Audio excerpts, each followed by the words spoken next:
All right, I'm live. I'm live. Welcome everyone to day number 41, which is crazy. So day 41, not only building my business, but also streaming how I build my business. Um, and I would say it's going pretty well. Now the only one thing is that we got a little bit of pushback because Germany still doesn't give me the visa. So I kind of slowed down for a little bit because without visa I cannot accept any money. So so before I get my visa, I can't really launch anything. So in the meanwhile, we were doing few things. So first, we organized here a Discord of people who want to build their business till 10k a month. That's our goal. If you want to start a business, if you wanna grow till 10k a month or maybe even beyond, then you can join here and we can build an awesome community here. So let me send a link that Discord here, and I'm gonna send it paste. So you can join the Discord server. This is the first thing. Then another thing that today will be a little bit unusual stream. So for the first time in the 41 days, I will be streaming my main thing. My main thing is being a Salesforce developer. I was a Salesforce developer for the last 4 years, and it's crazy to think that even if I was developer for the last for the last 4, almost maybe 5 years, I have never ever showed publicly my skills in coding. I've been showing you everything, but I never showed you my actually main skill is Salesforce development. So today we will be developing from scratch. Nothing exists so far. To the ready, I hope ready to put in production component on Salesforce. Now this won't be an educational stream. This will be only as educational as you ask me during the stream or in the comments. So I will not teach you the concepts that I'm doing that, but I will show you how to do that. Maybe from time to time I will explain why I do certain things. But I'm sure if you just follow what I'm doing, you will be able to learn quite a lot of things. Yeah, that's my idea for today. Let's see if Discord worked. Do it live? Yeah, it worked. Okay, so we got here a small poll, and quite interesting that very few people want to scale a business, but quite a lot of people want to network and learn something new. So maybe at some point we can code some kind of database for people in the community, just as an idea. Yeah, so what can you do on this stream? We still can talk about business while I'll be coding.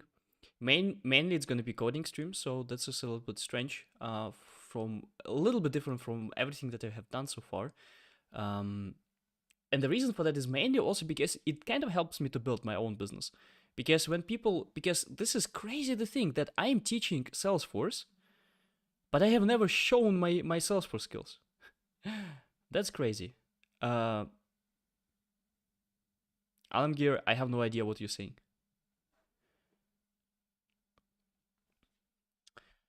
So, the whole journey of Salesforce starts first. Let me go to the hands-on org, and let me create a new playground, and I'm gonna call it streaming playground. In the meanwhile, when it's creating, I'm gonna go to the desktop, projects, and wait, where's my Salesforce?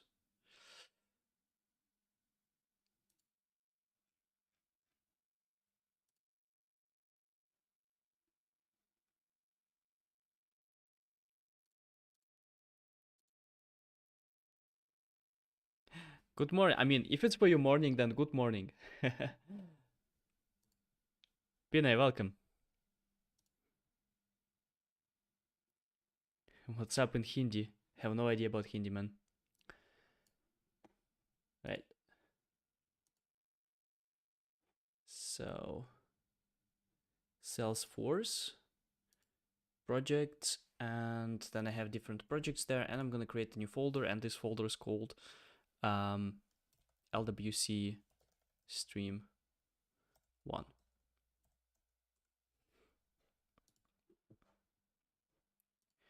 Yeah, trust the authors. And I'm gonna create a new GitHub as well. Why not? And as always, guys, as always, nothing without coffee. Nothing without coffee.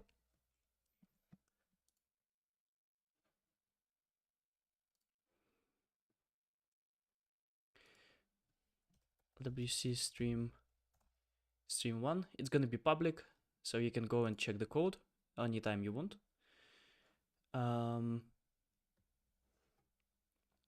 So first I'm gonna create a project here. Oh, let me go back one folder back.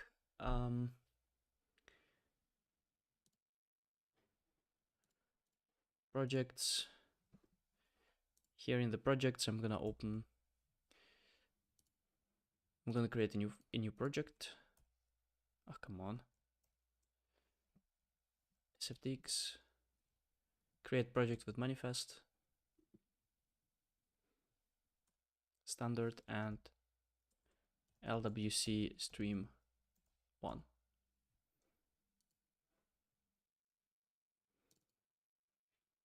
Okay, we've got here our project.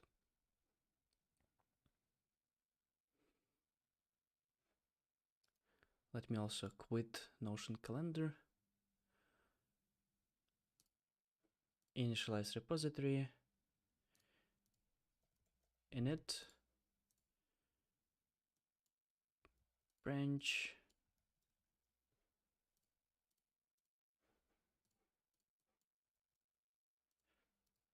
If you see me doing something and you don't understand it, feel free to ask. I can explain. Wait a second. I forgot to add it as a remote one. Okay. All right, should be good now. Still creating. Crazy.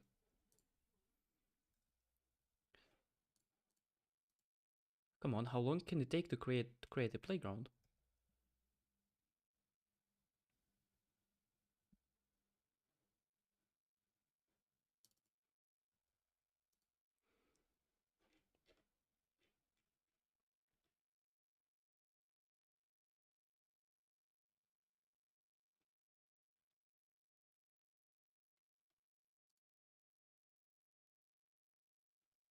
I mean, I guess before that we won't be able to do anything because I want to start with a completely fresh playground.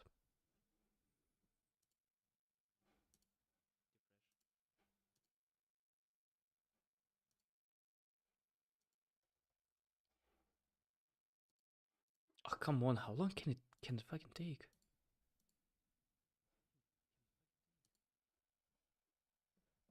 Until that, how are you doing, guys?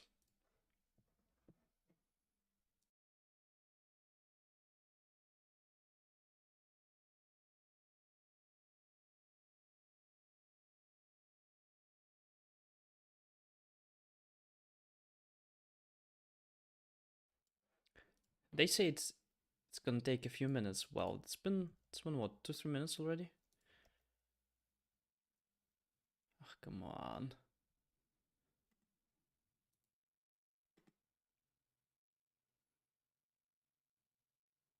Ah, welcome.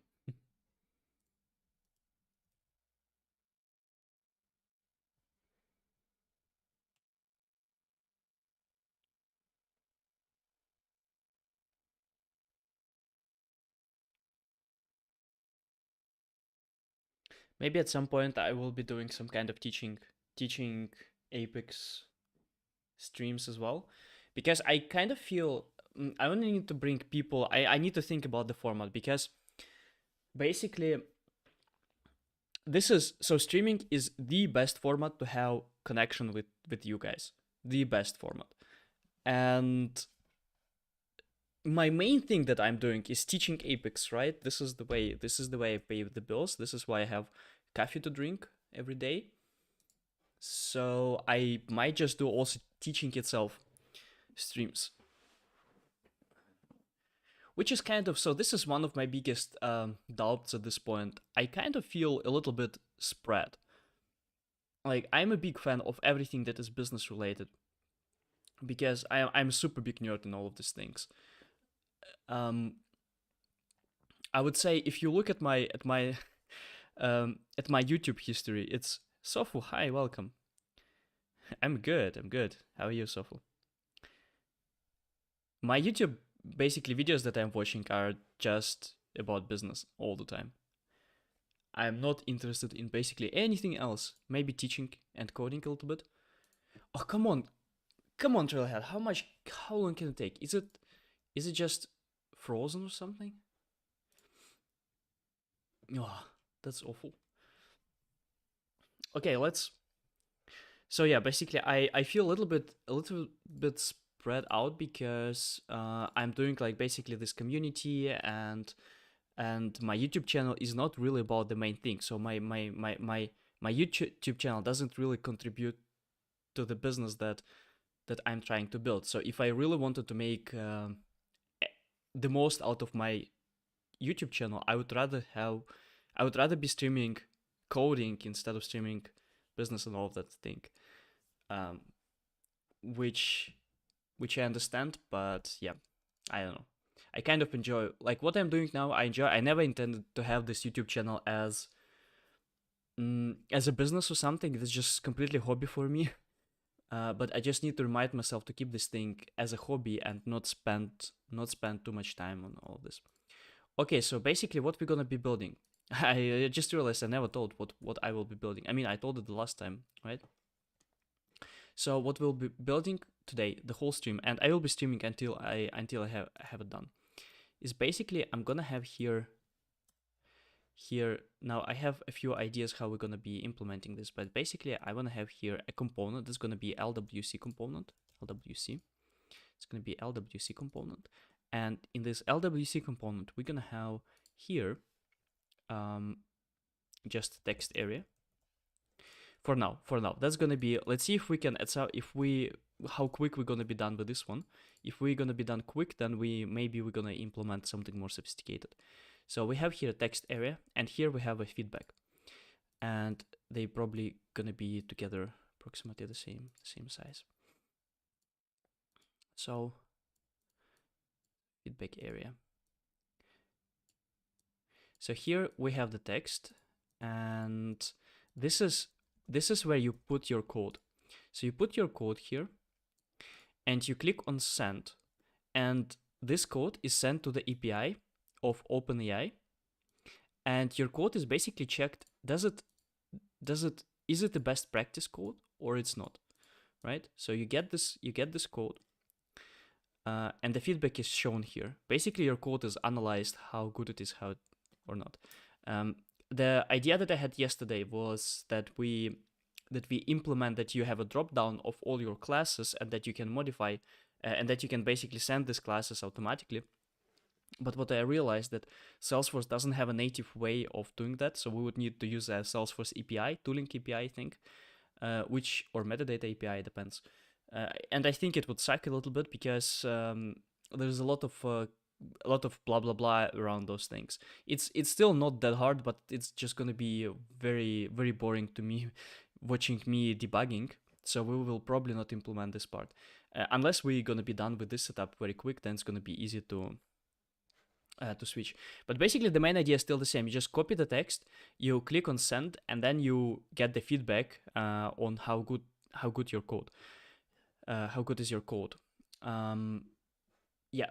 Before we do that, so how OpenAI will basically check the code. I will set up there a special agent for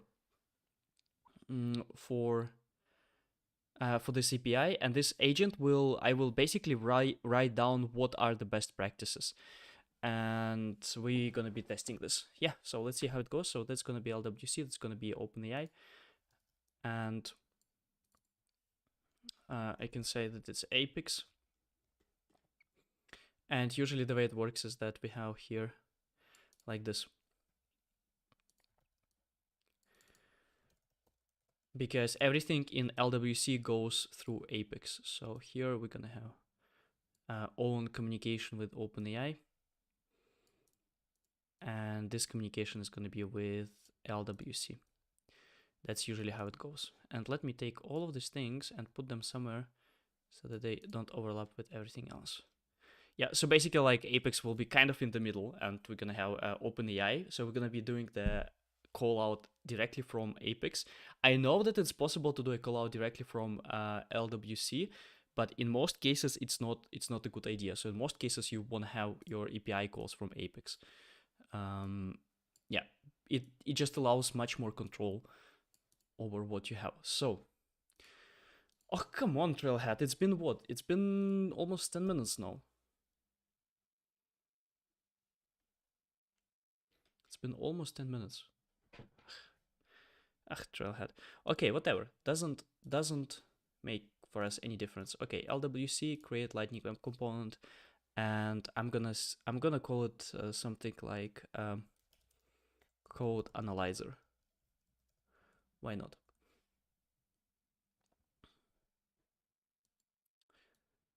What's going on? Okay, code analyzer. Yeah, code analyzer. Okay. And then when we create tests, you know what we usually do with tests? We click here and we search for delete, and we delete them. This is what we usually do with tests with LWC. I have never seen in production that someone was bothering doing LWC tests.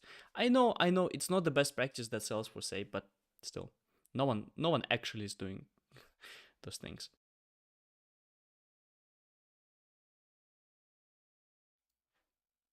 All right, so what we're gonna need here is definitely a few things. So let me search for LWC components. Is this Next.js? No, it's not Next.js. It's Salesforce.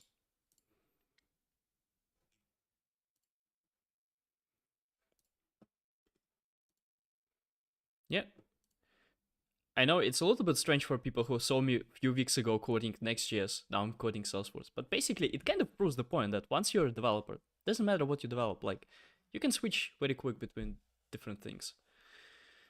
So what do I need? I definitely need a card, component card. Let's take the card. Let's take the basic card. What are other options?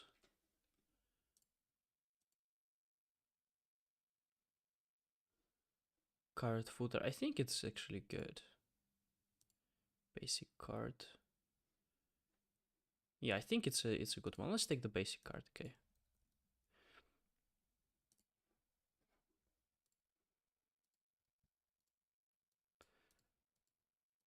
Okay, and the button will be label send slot actions. Not really sure why do they need a slot. Card body. Why is it not? I'm clicking on command tab and it's not switching between. Okay, yeah, now that's correct. Ah, damn it. Let me.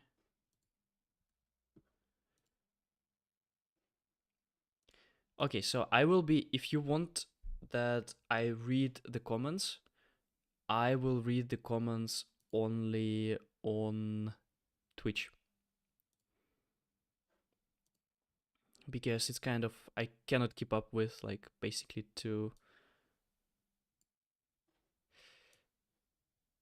Yeah, right. Yeah, okay, now it works. Nice.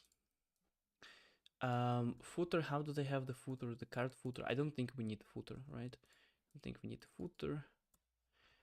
And another thing that we need is that we need SLDS grid. That's what we need. Basically, grid, it's like you can have different columns like this here. So that's another thing that we need, and it's going to be here.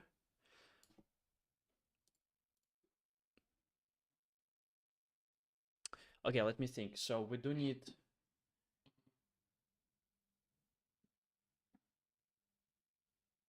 Yeah, we need the grid inside of the card. So let me make them its class, and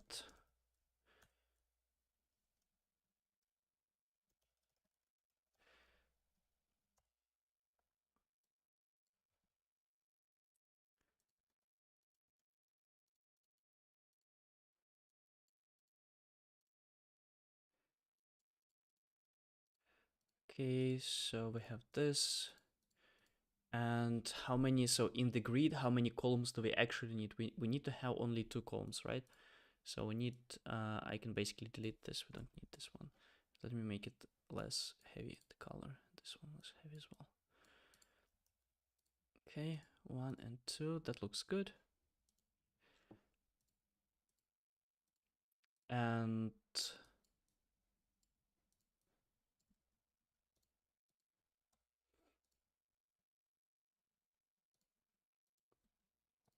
this one will be a text area, and this one will be feedback. Okay. And trailhead, oh, finally, can't believe, finally.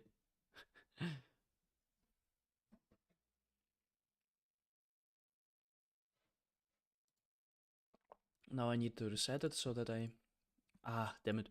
So for whatever reason, Trailhead sets this to Kudrik at CloudWorf. Now I haven't been working at CloudWorf for almost 3 years, and it's still default email for all everything that I create on Trailhead, which is very strange. Let me make Cloud Prism email probably.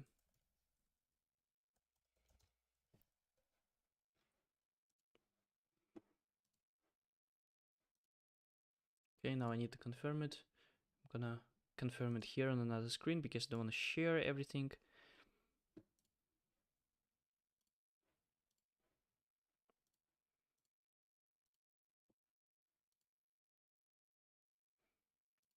Okay, now I'm gonna click on reset the password.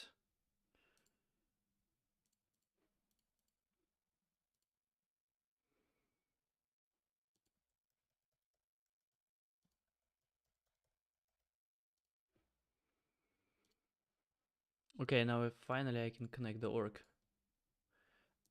Trailhead orgs are production, streaming org.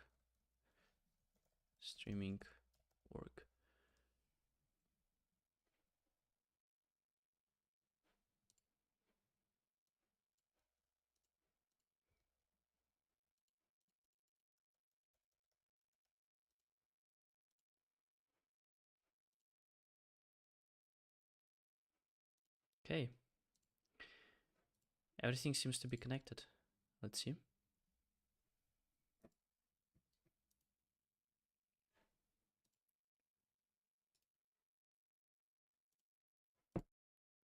Okay, and before we do that, we need to make it exposed and we need to set the targets.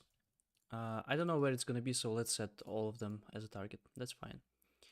And that's my... So let's go, for example, to the sales page as always, to the sales page.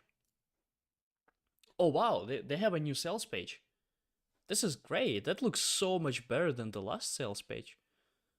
This is so much better. They used to have very ugly sales page, very sad, right? Nice. This is so much better. This is so much better.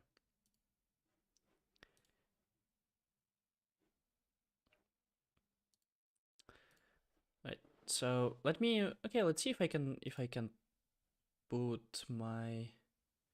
No, it doesn't look like. Let me go. Where should I go? Yeah, probably let me try. Where's the app manager? App manager. App manager.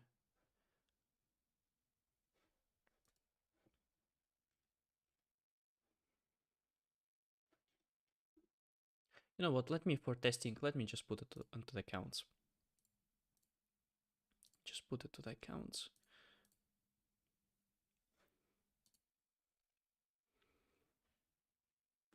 Edit page.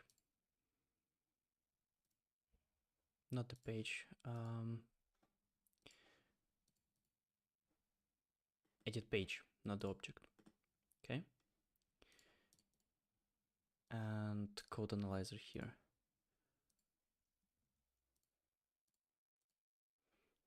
Okay, I see. So let's make it not color. Let's make it background color, because I want to see the whole block basically. Deploy.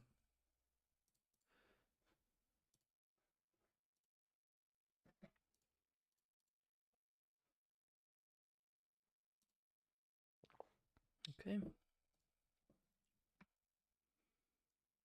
Nice, nice. Okay. Okay, send hello. Instead of what is hello? Ah, that's the title. Okay. It's called code AI analyzer. Lightning card icon.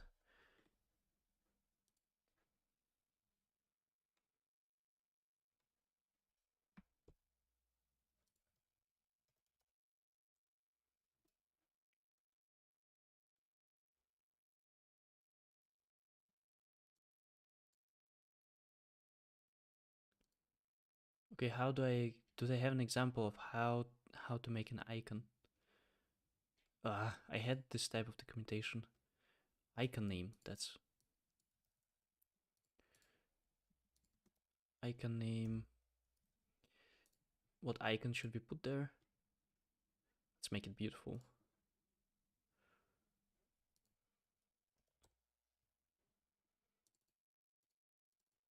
This one. Utility.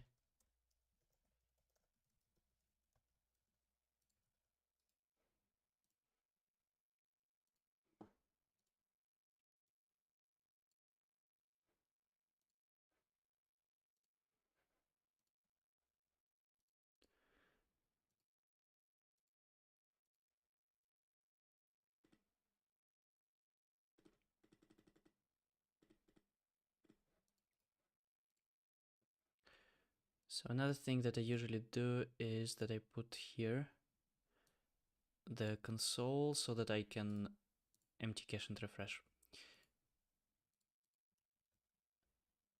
Because sometimes those components don't really refresh properly. Yeah, look at this. Now it's better. Okay.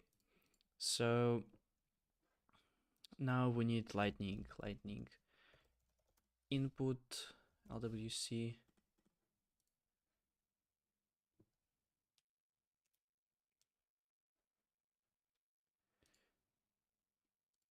Yeah, the first one works. Where's the first one? Here, the lightning input. So that's going to be instead of the text area, and type text, enter some text, enter your code. And here we're going to have an output. So basically I'm going to leave it as a span, but I'm going to make here code feedback variable, and that's variable going to be here in the JavaScript. Code variable will be no feedback yet. Yeah, that's quite good. Lightning type, okay. Yeah, that seems to be good. Deploy.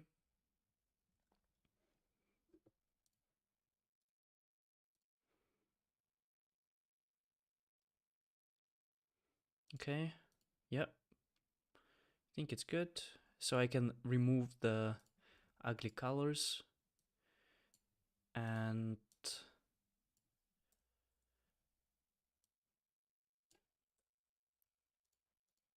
separate them a little bit. So instead of the ugly colors, what I would do is to include here certain margins, because look, it's so tight onto the left part, so it doesn't have anything. And I always forget margin versus padding. I will never learn it, no matter how much, especially because English is not my native language. for me, those two words, they don't have any meaning behind, only the meaning that I memorize. So we have margin top. Wait, what is this? This is content. Okay, so margin, so we need margin, right? SLDS. Or maybe if someone of you knows how to memorize margin versus padding, what is inside, what is outside.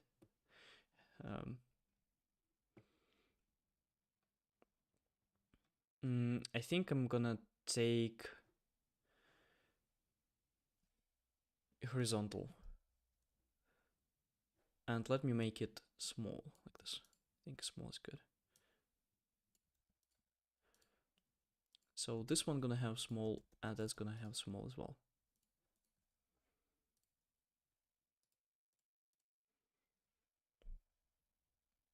If any of you have any idea, and still not deployed, that's why. If any of you have any idea for the, so I will be doing this coding streams basically all the time, every week. I think every week on Sunday I'm gonna be doing the coding streams. So if any of you have any idea what to develop next, that would be nice. Like, I'm very open to it. Please, not today, Salesforce CLI. Ah, this sucks so much. Sometimes Salesforce CLI, basically what it does is it's just super slow in deploying everything. That sucks so much.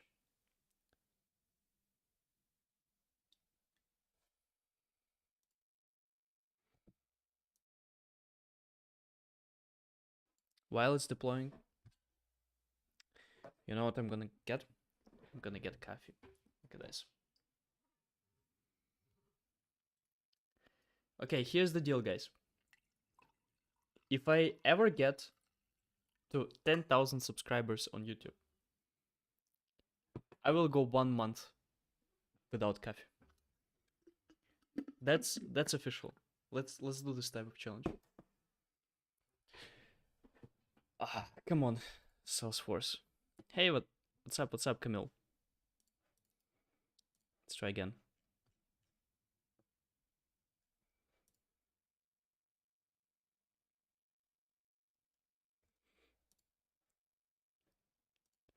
What is this new command in Salesforce CLI to deploy? SF deploy command. They changed it.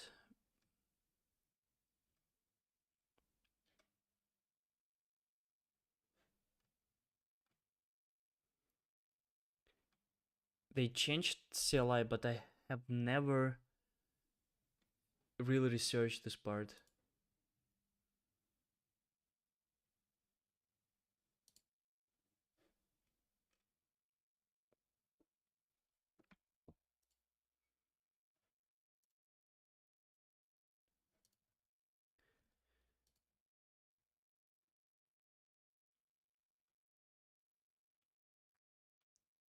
Ah, come on. Is it project commands? Deploy. Deploy pipeline. What the hell is deploy start? Deploy local changes in the org. Okay, let's try to do this CLI. Let's try. Salesforce doesn't. Come on, Salesforce, you can do better. Oh, we're really gonna have to run to run the command all the time. That sucks, Salesforce. Come on. Okay, whatever. So the changes. Let's check. Let's check the changes.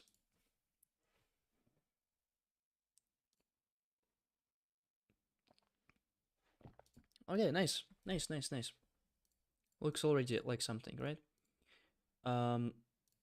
Now the SLDS, the card. No, LWC card. Action.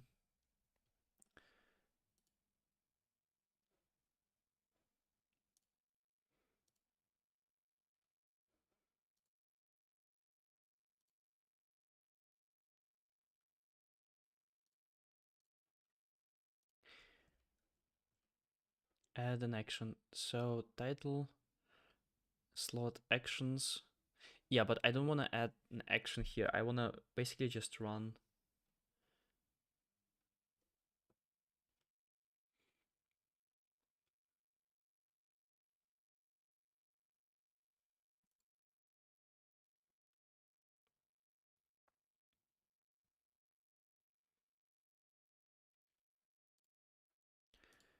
Yeah, well, I basically, what do I have here? How is it called? It's called send. So basically, I wanna run an action on this one.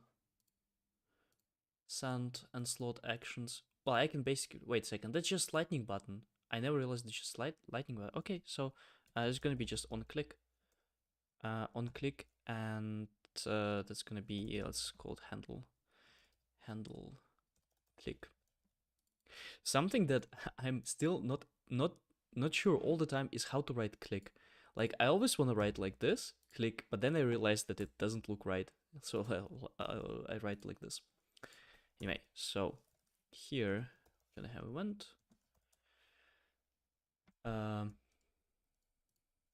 Yeah, let's just test it out. The hardest part will be not the LWC component, and that's good because I don't really enjoy LWC components that much.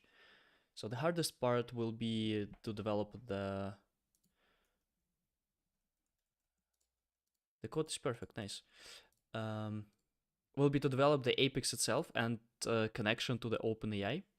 So it will be the hardest part. Okay, so here we have we also need, so we have here a lightning input, and here on change we need to capture the details.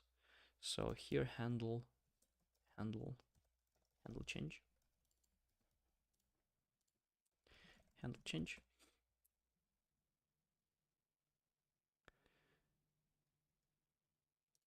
Handle change event. And here I'm gonna create a new variable called code. Target value. Yep.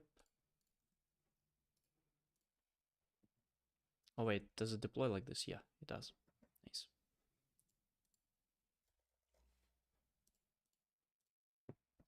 Okay, nice. I see that we have here probably something with the styling because it shifts for whatever reason, but we're gonna deal with those things later. Doesn't matter that much. Okay.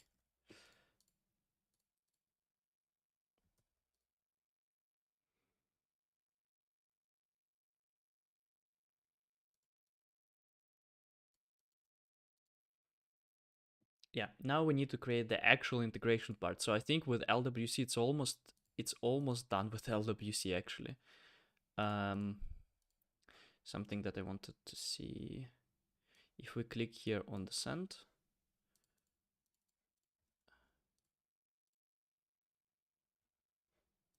yeah, I mean everything, yeah, okay, good.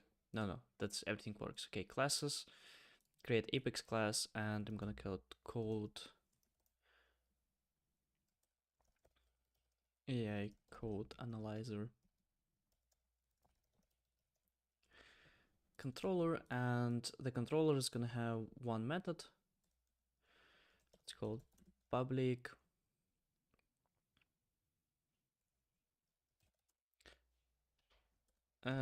public string analyze code.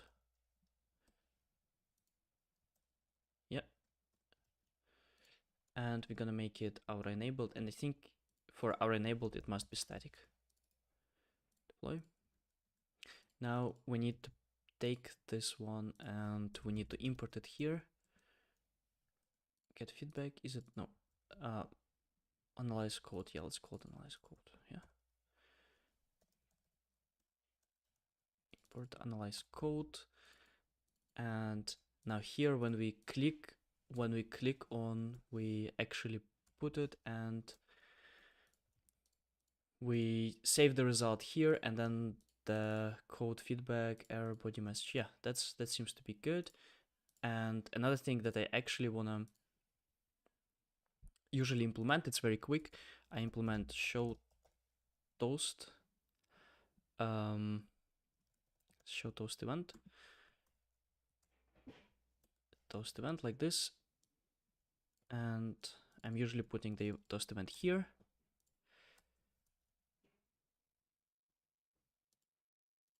What's going on here? I think we need to close one more. Yeah.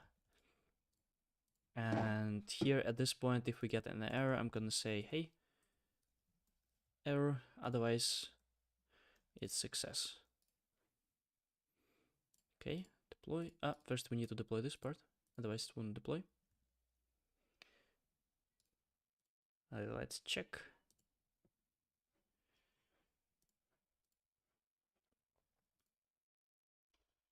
Okay, cannot read properties of undefined reading message. This is placeholder, but we did get the response from Apex, which is good.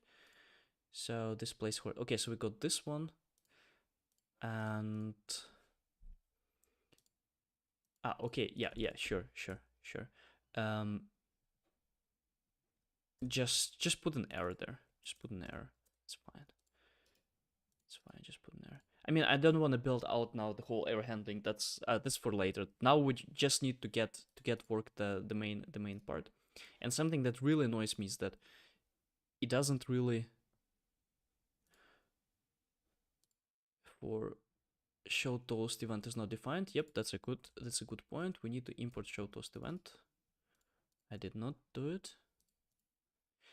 Something that really annoys me is that those things they're shifting. Why they're shifting?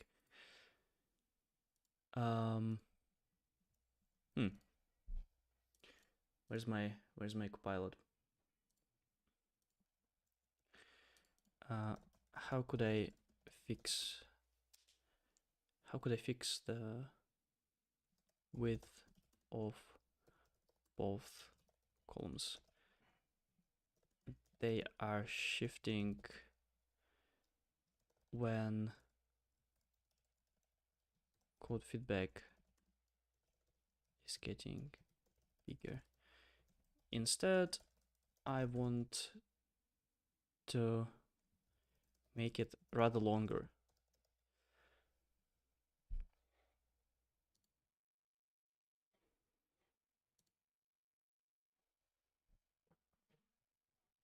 Nah, no CSS, please, no CSS. Can we do it? No, not like this. Nah, that sucks. This is very bad. This is very bad approach. Okay. Fixed layout. Position.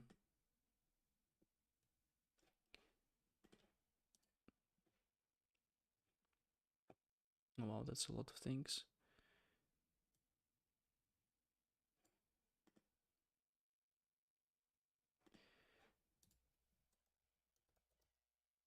Grid sizing.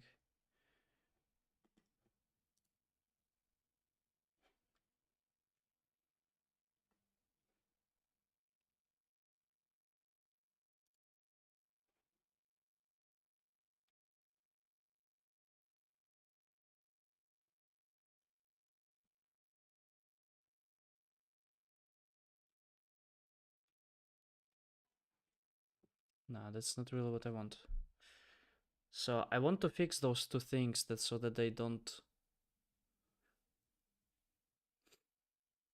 Well, I still kind of want to have the overflow, but I want that it grows basically down, not up.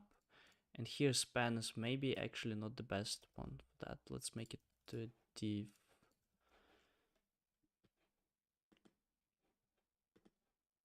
Sizing.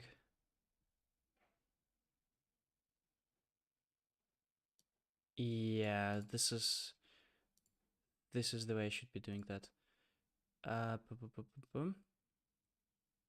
Yeah, SLDS wrap, okay.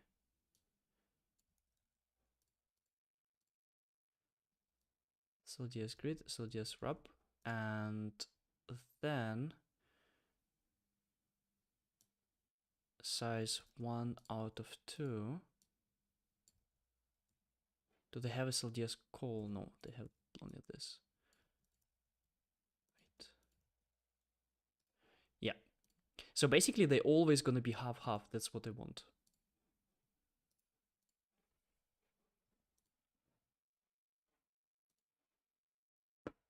Come on.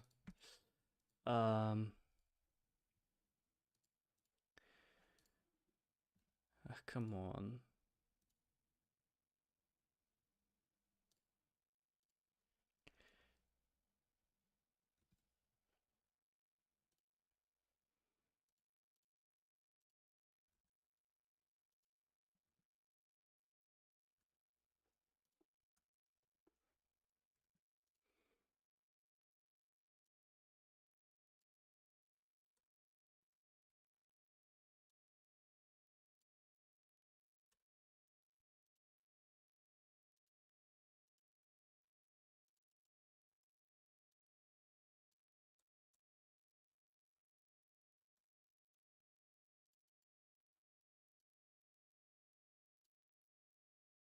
And you know what? Let's actually place this component somewhere else, because this component is not supposed to be on the left side, because left side is usually quite small one. Even if we are able to fix that, it's not the right place for the component, because you're supposed to put the whole code and get the feedback as basically text. So it doesn't make sense to place it here on the left part, because usually it's kind of small, the left part. Let's put here. I think it makes more sense. Because yeah, look, I mean, those things they're kind of correct already, right? But even if we let me see how it looks. Yeah, I mean they're kind of correct, but I know it's way too small for such a component. Let's put here anyway. Let's put here. Yeah, now that's proper. Now that's the right thing. And probably I also shouldn't use the text. I should use the text area, right? Text area. Lightning text area.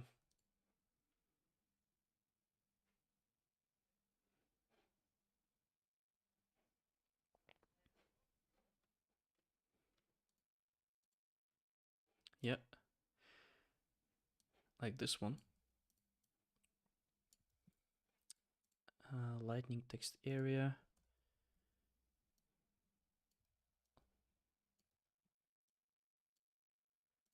And I hope it supports the on-change event, otherwise it would be a little bit stupid.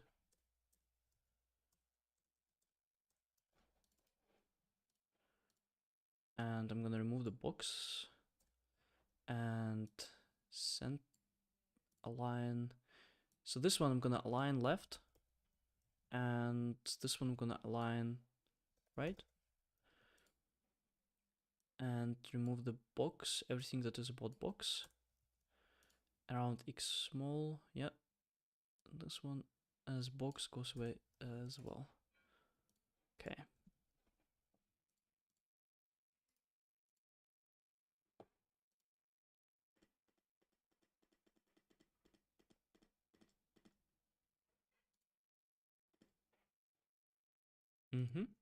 I think I can align this one left as well. Left. Okay, let's see if on change is working, because it's something that I where's my on change?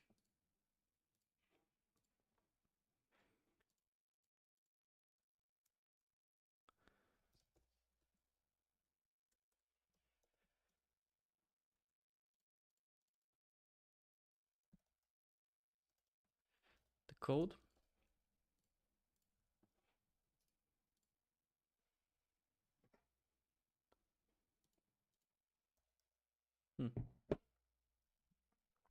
Okay, it doesn't seem to be working actually.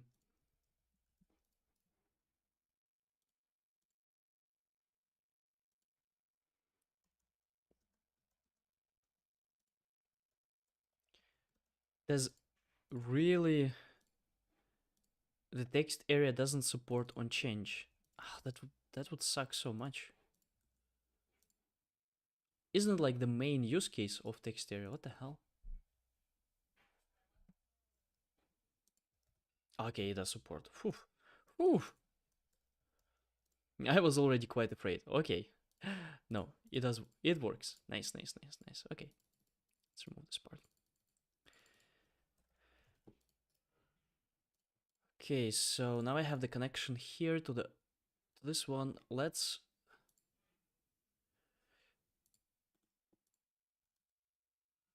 this is placeholder. Okay, if I click on send, yeah, this is placeholder. And for a second, for some reason, I see there. Yeah, okay. Nice. With the spinner, we can do it later, because that's fine.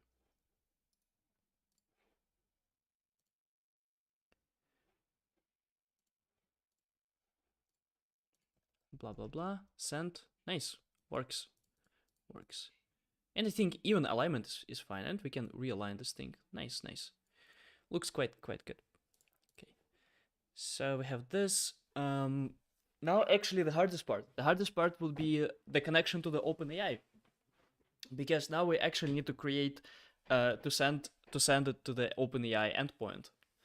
And for that, let me go to the OpenAI API and see what do we have there.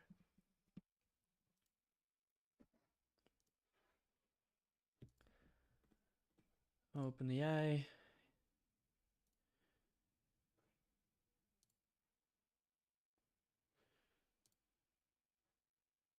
Nope, that's not a distraction. Google keeps saying for me that a new look is coming. I'm super stoked for it.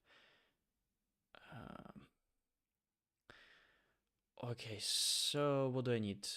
First, first, what do I need in the Salesforce itself?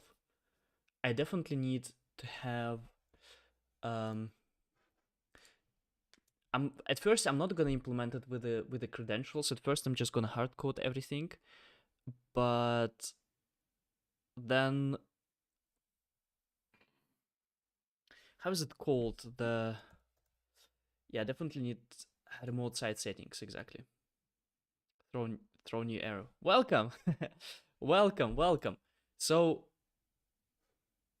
I don't know when you joined, but look at the coding. So for the first time, I decided. So look what happened. My main business is teaching how to code in Salesforce, right? And I have never shown on the internet how I code in Salesforce. Can you imagine that? Like how stupid when I speak it, how stupid it sounds, right? So I decided to do the first ever Salesforce only coding stream. Basically, what we are doing is first I'm showing for people what is Salesforce because a lot of people don't know, and second we are building here a component where you basically paste here a code, something like let's say class car blah blah blah. You click on send, and it's gonna take this code, analyze it according to the best practices that we're gonna pre-upload to the Salesforce, and it's gonna say, hey, your code sucks or your code is super great. Basically gonna give you the real analysis of your code. And yeah, this is what we're doing. And I decided to show people that I can actually I can actually code in Salesforce. Yeah, I've been working as a developer, as a Salesforce developer for the last 4 years, and I have never shown it publicly. That's crazy. That's crazy how obvious some ideas are that I never tried out. So this is, and again, this is not something that I am as a founder that I'm doing quite often, but it plays a lot into my business. So yeah, I probably will be doing it like once a week, on Sunday. Each Sunday gonna do Sunday, Salesforce coding stream. And I think it's gonna be really, I think it's the best step that I can do for my teaching, Salesforce teaching how to code business. That's what I think. Yeah, big smile. Yeah, so that's what I've been doing. Now we developed the component actually pretty quick, but the biggest challenge will be the OpenAI part. It's gonna be the biggest challenge because I'm not familiar with the OpenAI API, so we're gonna need to see what I can develop on this. And I was thinking about something more. Maybe in course of the next of the next couple of streams, we could actually develop something useful on Salesforce. Maybe even bring some kind of app for app exchange in Salesforce. Maybe, or maybe not. Who knows? Yeah, so what do I need? I need the text generation, and of course I'm gonna be using the GPT-4 Turbo model. And I need to come up with a prompt. Now, before I come up with a prompt, I think first I'm gonna be testing. So first I'm not gonna be no coming up with prompt unless I try out the API first. So first I'm gonna create the connection. I'm gonna make an actual call out from Apex, gonna see that the whole process actually works together with the LWC and Apex together, and then I'm gonna fine tune it so that it's proper. What the hell? Where's the documentation of the API? OpenAI, come on. Text generation.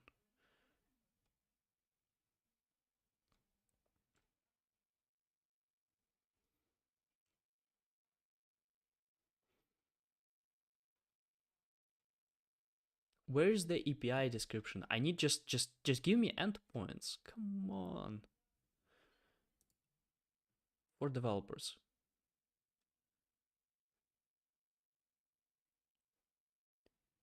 Say get started. I'm already signed up.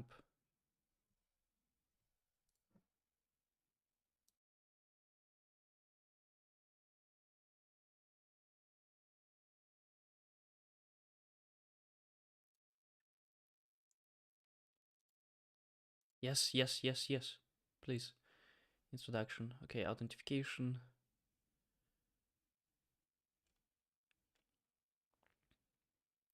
Okay, this is what I hate actually about this type of API documentation. And this is something that, for example, Google loves doing. Takeato, welcome. So they give you description based either on the curl or on the some kind of language. No, just give me the description of the whole API. That's all I need. Okay, so first let's try to make actually just a quick request to the OpenAI to see that it works. Anything. So where's the script? Apex, hello. It's called HTTP request to completions. No. HTTP request.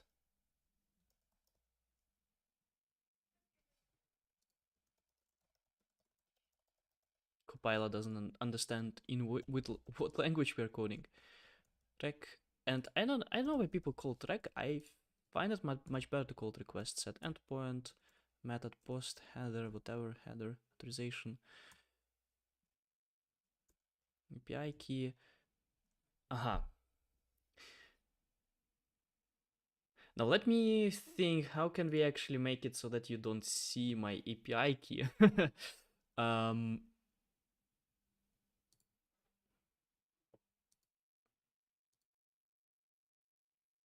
Because we don't have environmental variables in Salesforce as we have it in Next.js, for example. Ugh, damn it! How can I do it quick? I don't want to set up named credentials. I don't want to set up named credentials, but let's do that. Named credentials label. Let's call it OpenAI. URL will be OpenAI.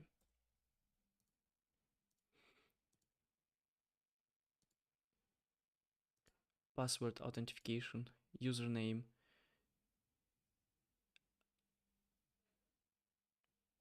No, you know what? Metadata. Let me go to the metadata.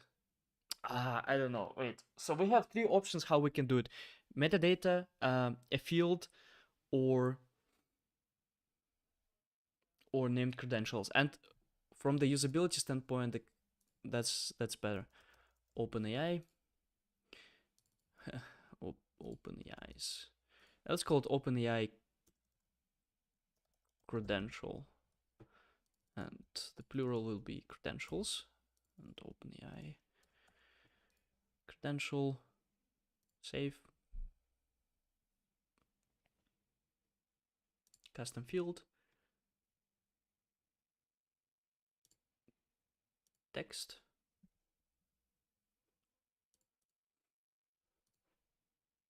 And let's call it key. API key. API key is better one.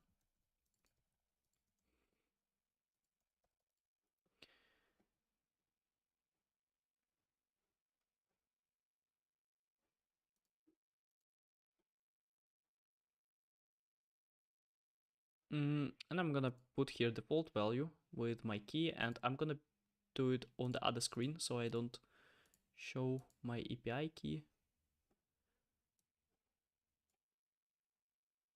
I trust that no one's gonna steal it, but still best practice not to show anything like this.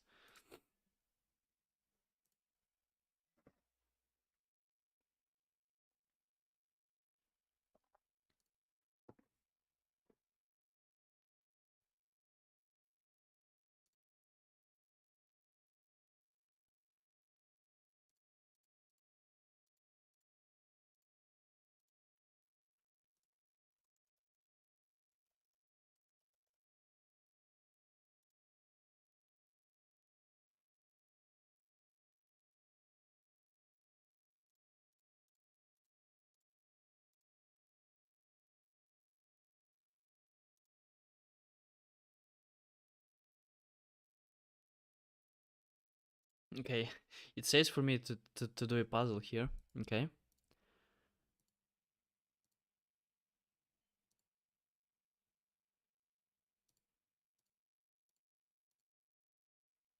Okay.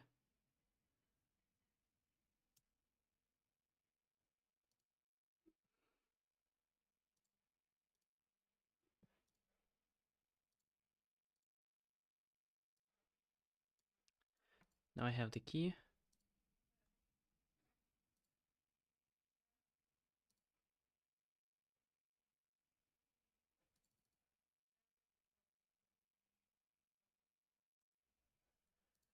Okay.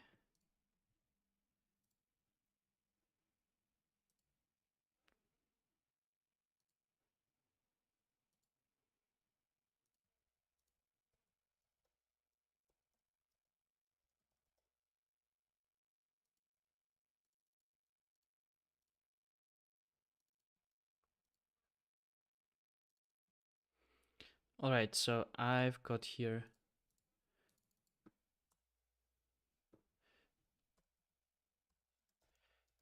query.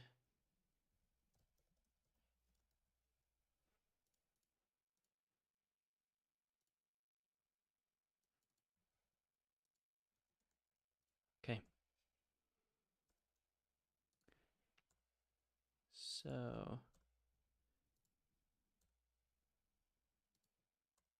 So I'm gonna be querying here, yeah, limit one. That's a good point. Limit one. I'm gonna be querying here the metadata itself.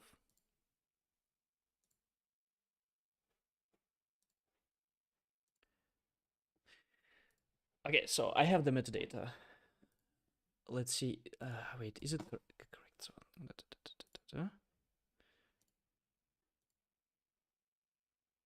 yeah, that looks correct. Okay, so we have this one. That would be the field. This one, then the developer name would be standard key. No, wait, is it? Yeah, standard key, that would be the developer name. And standard key, and then here we would be using pair plus OpenAI standard key.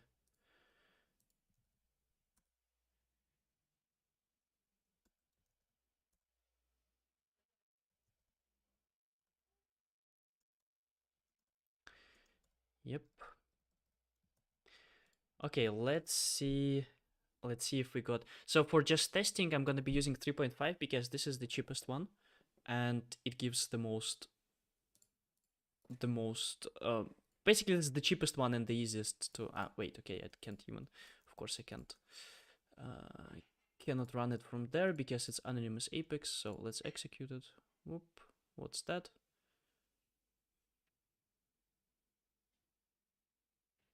No such, yeah, oh okay, the name of the EP, the name is different. Wait, what's the name? Standard key,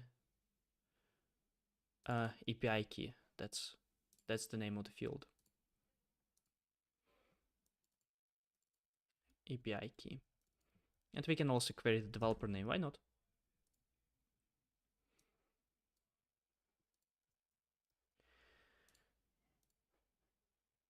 Standard key, yep. The same mistake, API key. Let's see. Yeah, okay. We need to add it to the remote site settings.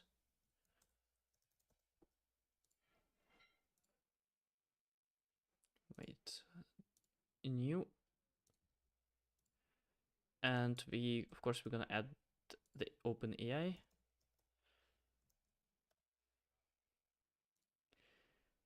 Save. Wait.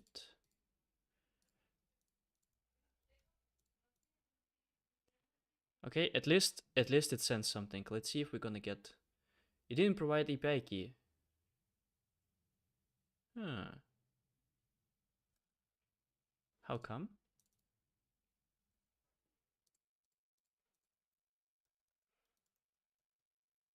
I assume that for some reason this API key is empty. Ah, I see. I didn't put here. Let's see. It was a white space. Nice, nice. So it works. It asks, how may I assist you today? Nice. That's good. A good thing here. All right.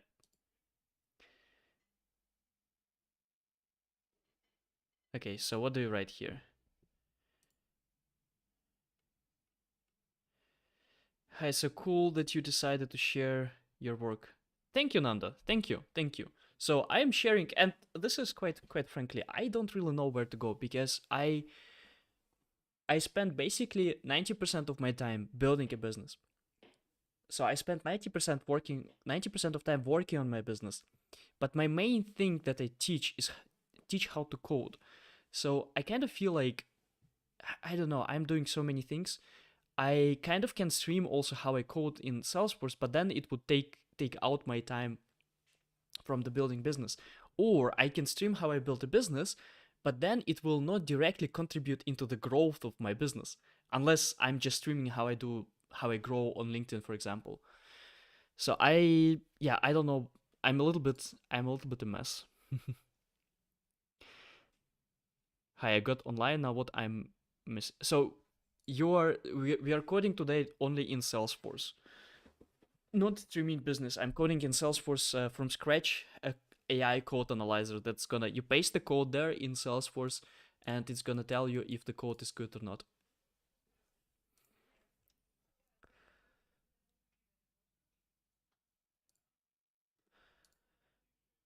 Uh, okay, so the OpenAI connection works, and this is awesome because that's the most difficult part. Let's take this thing and let's move it into the now we're gonna need to modify it because of course now it doesn't even where's my VS code. I'm gonna call here a new private method. Let's make it public because I'm sure we're gonna be reusing it. So public static make call out, and we're gonna accept a string there, and it's gonna be like this. And also, so usually the way I write this whole things is that I write very dirty code first, make sure that it works, and then I write better code. But sometimes in those cases like this, I already know that I'm gonna need public static query key, and it's gonna return for me the OpenAI API key, and here I'm gonna just be using this OpenAI query key, right? So that's a small improvement that I can make. And another small improvement that I can make is quickly moving here this thing into the constant. It's gonna be, let's make it public. Stick endpoint. Yeah, doesn't really matter at this point, but also like very small and quick wins that I can do to make it better. Okay, so and here we also need to return get body, and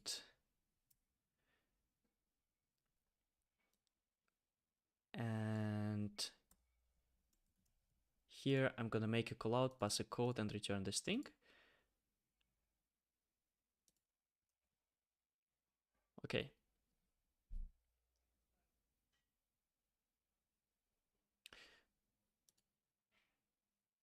Now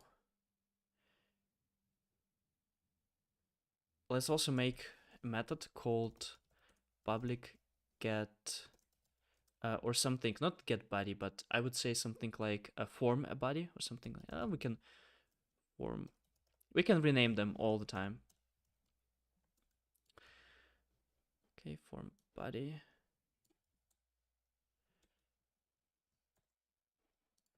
And in the form body, I would also pass the code because we're gonna need the form body based on the code.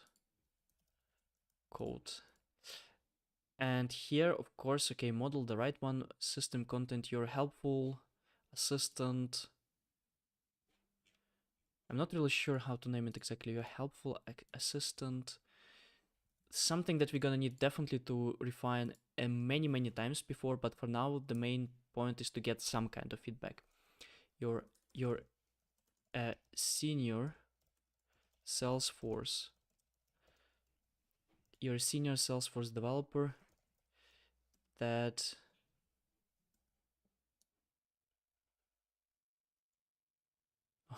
interesting. I have no idea where is it, where did it take all of these things. That's not correct though. Let's make assistant description. Let's write it in the separate variable description. That that makes a lot of mistakes. No. That does not have a lot of experience. Why? Why Copilot? Why? How come that you start with a sentence, you're a senior Salesforce developer, and then you make have not have a lot of experience with Apex? What the hell is that? That does or performs code reviews.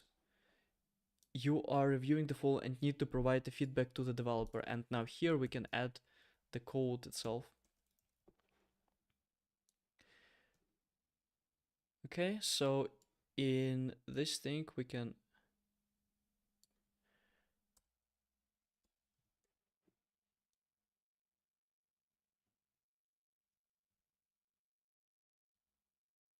interesting. I don't know what the Copilot here provides. Okay, let me just add here the content.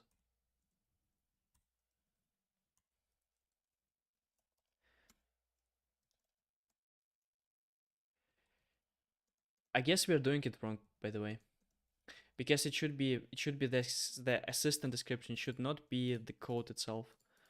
I think we need to pass the code here somewhere else. But first, for now, let's get any kind of feedback from the guy, and then we're gonna be okay. Form body public static string query key deploy. What's wrong now?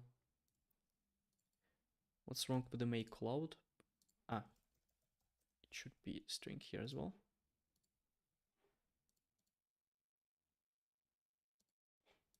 Okay. Nice. So basically we're gonna get let me have a look what kind of response did we get. We got here. Okay.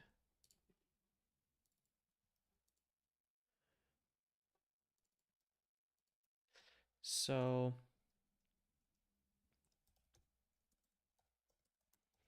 I'm gonna create here the controller itself, and I'm gonna test out the controller.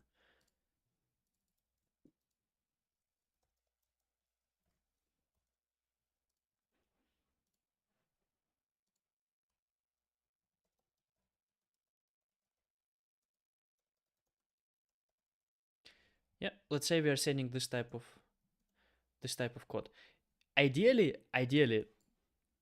it should say, hey, this is not really good if you're writing string with a capital, not capitalized at car, not and what the hell is string, by the way? So it should kind of recognize that this code is wrong, I hope. And we're gonna get string callout response. And let me output this system.debug callout response. Okay. Why? Yeah, it makes sense because it's a static one, so execute. Let's see. It takes suspiciously a lot of time.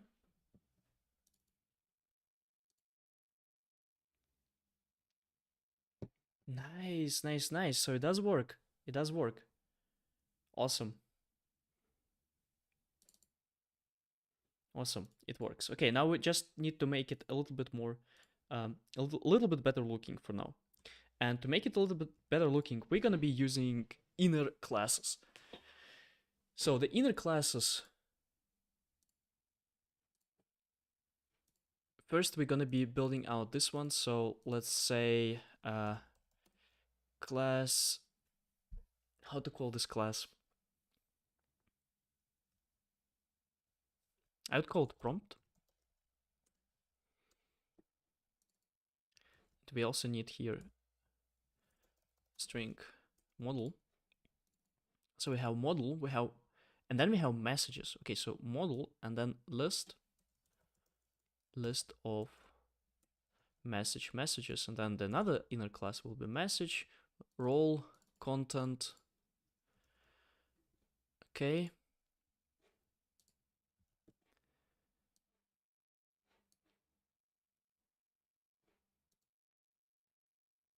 Yeah, and the response. So the response is following. We have ID, choices, blah, blah, blah. It's not that important for us. What is more important is that we get message and then content.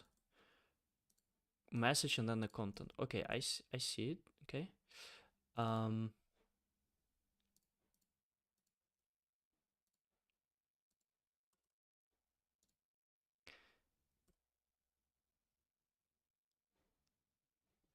Now here I'm gonna create a prompt. Model.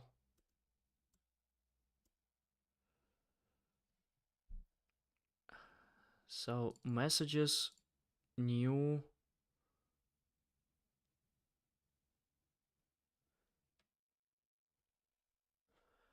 Wait. Yeah, let's make here constructors. So we need to put here message, system, and assistant. No, the message. It's not the message. The message should be role, system. Right? Role. No. Wait. Yeah. No. That was correct. The copilot was correct, actually. The copilot was correct. We've got here role, which is the keyword, and then we have a content, which is keyword, and then we have here description. Okay, yep, that's good.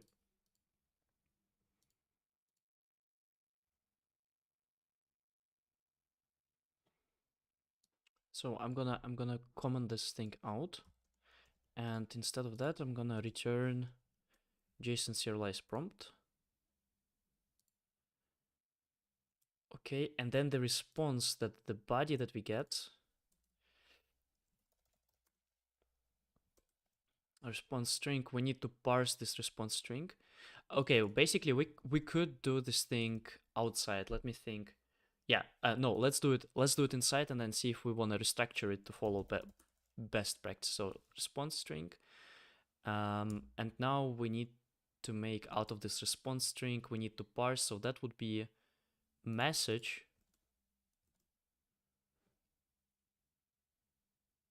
Okay, so we have choices and then message.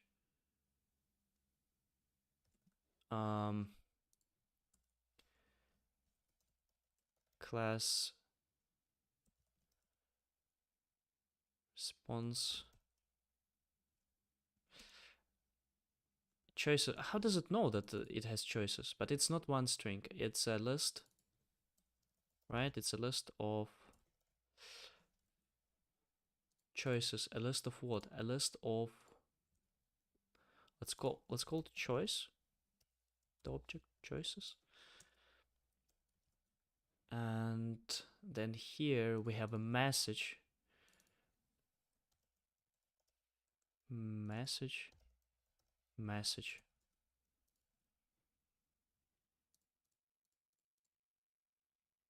Yeah, so we basically go down. So this is the message, and then within the message we have the content, and we already have the setup for the message, like this.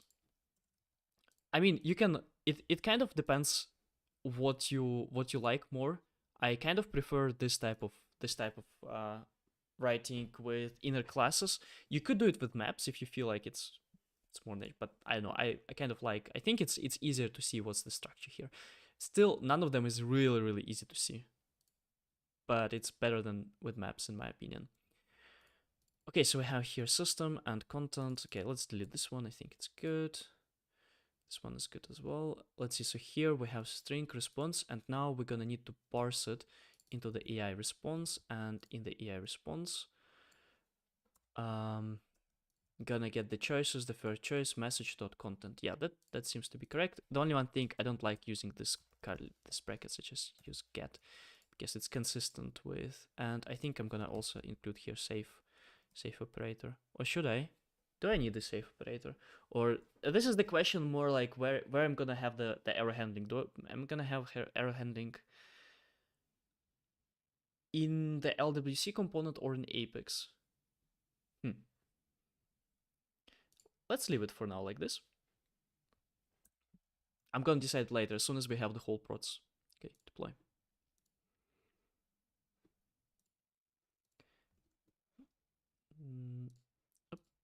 Now finally we're gonna be doing the component itself. Now I should be, at this point, I should be really getting the real feedback here. Let's see. Class car.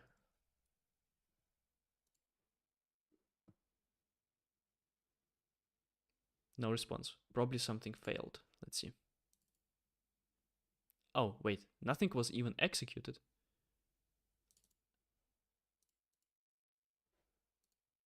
Oh, look at this. It was executed. Nice. Yes. Woo! Look at this.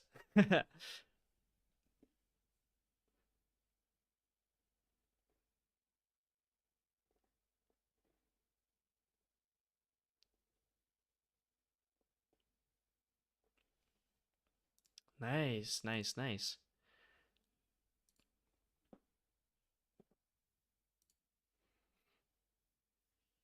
What do you guys think? It's already something. It's already something. And I've been streaming, what, not even for 1.5 hours. 1 hour, 20 minutes. And we already have something working. That's nice.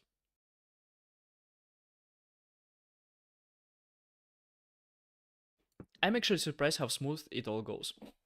I was expecting much more pitfalls than that. Especially with the API. I thought I'm going to spend like an hour trying to understand the OpenAI API. But it seems to be quite straightforward. Especially the authentication part. Salesforce really should learn from OpenAI how to make authentication. Such a pain. So basically, I think a month ago, I implemented authentication in Salesforce, and it sucked. It's so hard. Like if you really want to implement on your own authentication, let's say you have a third-party app and you implement authentication to the Salesforce by using the Salesforce API, that sucks. It's hard. All right, so that's good. Now a few things. First, I'm gonna add a spinner because I see how it looks. So here, where's the LWC spinner?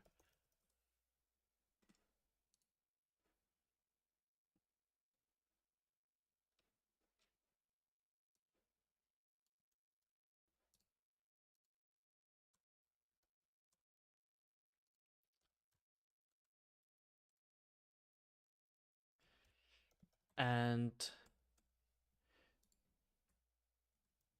the spinner will be only shown if we say if true, and otherwise we're going to be showing this whole card thing.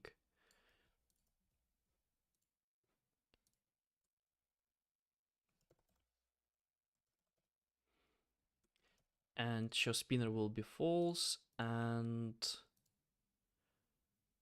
here before we click on the, I'm gonna say show spinner true, and then here I'm gonna have a finally,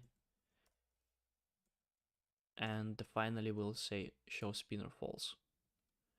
This.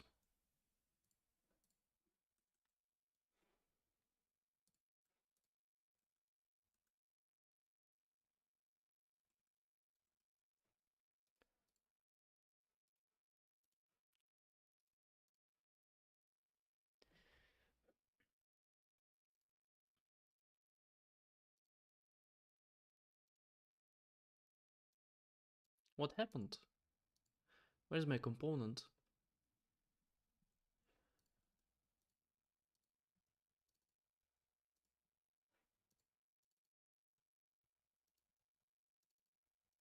Ah, show spinner, not show feedback.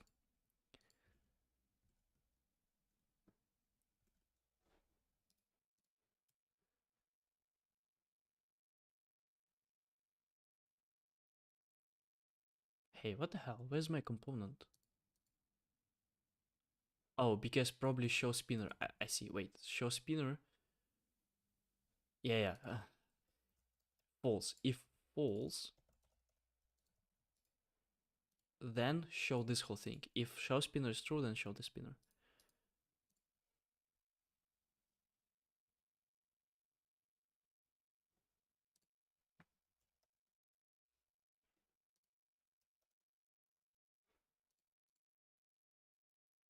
Not the whole one. What the hell? How come? So spinners in LWC are really annoying. Here we go. At least we get some kind of response. Hey bro, it's so cool to see your work. Would you like to elaborate what you're building? I am building. So at this point, this is once in a week we have Salesforce only stream, where I stream only Salesforce. So it's not really business related yet.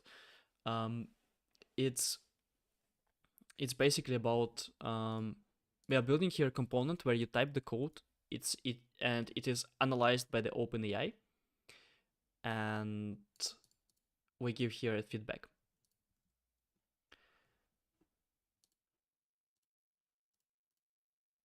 Okay, so let me. Okay, then we need to restructure it a little bit. We need to have the whole lightning card, and then we need to show the spinner inside. So if true, then show spinner.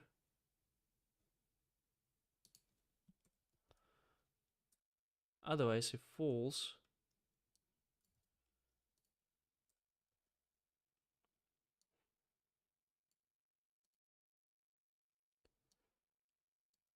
then show the normal parts.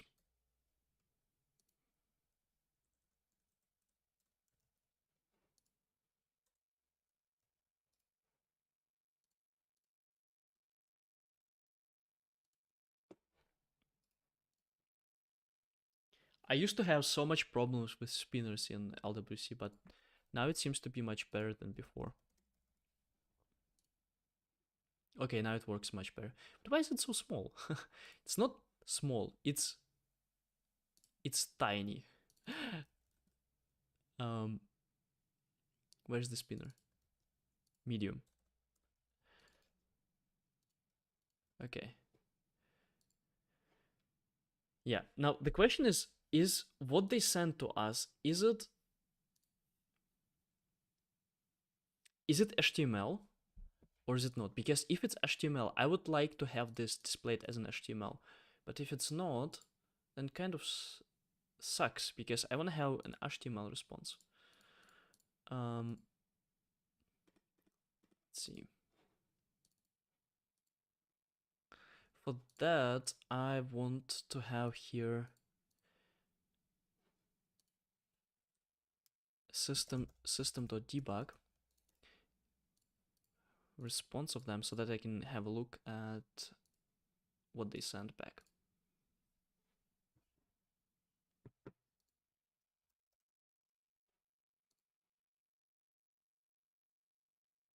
Okay, that's already better. I like how it looks. But can we make it...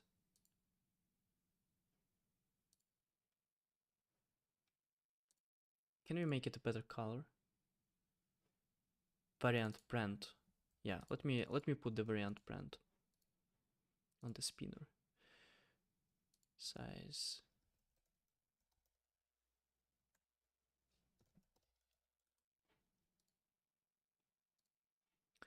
Okay, let's see.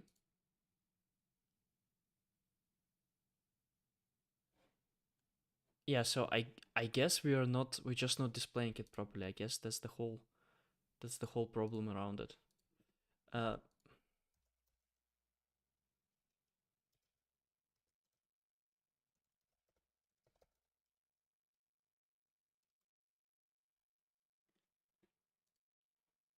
So in Next.js, there's a thing called something like display. Here, formatted rich text. Nice. Nice. Let's see if that's gonna work. I hope. Please work. Please. because those are annoying things that contribute a lot to how your component looks like, but they don't contribute to the business process. And you kind of end up in the situation where if you don't do them, your component looks bad, which influence how people perceive your component. But if you do them, you spend time on writing things that don't contribute to your business process. So in a lot of cases, in the last 4 years when I was working in the consultancy, we would not spend time on those things on purpose because we were so tight on the budget and on the amount of time we are allowed to spend on this project, so that we had to basically omit those things. But now, because I'm doing it for myself, I kind of can. Car. Yeah, I think.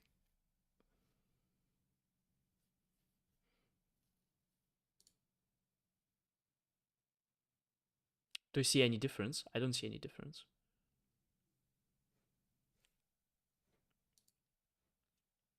I don't see any difference. And I bet here we would see.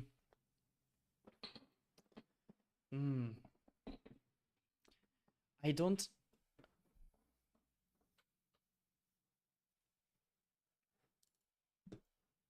Let me download this log. Download log.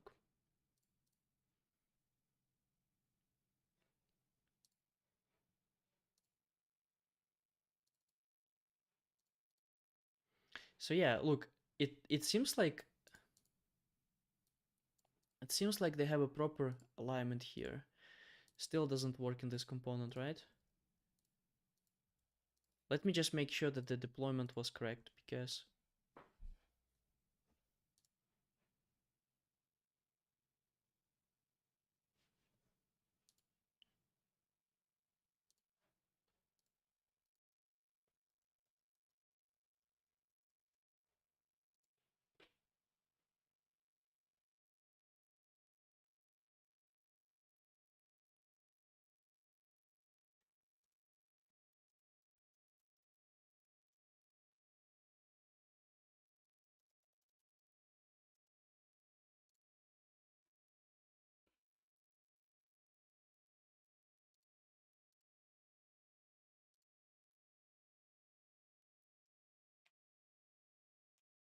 error. Interesting. Why? Read timeout. Oh, okay. Interesting.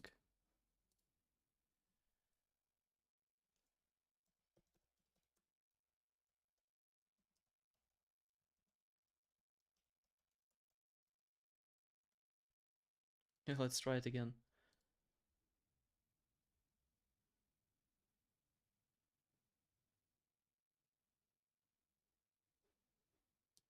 Still doesn't work. Damn it.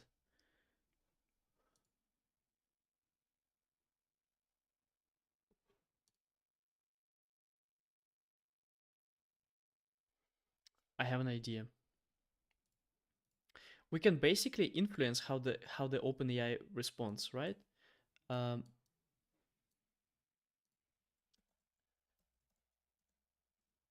So we can basically say respond in HTML format. What about this?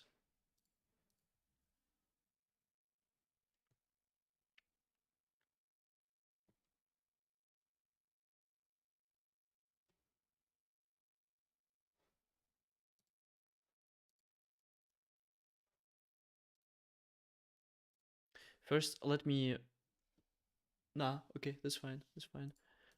Car class car send.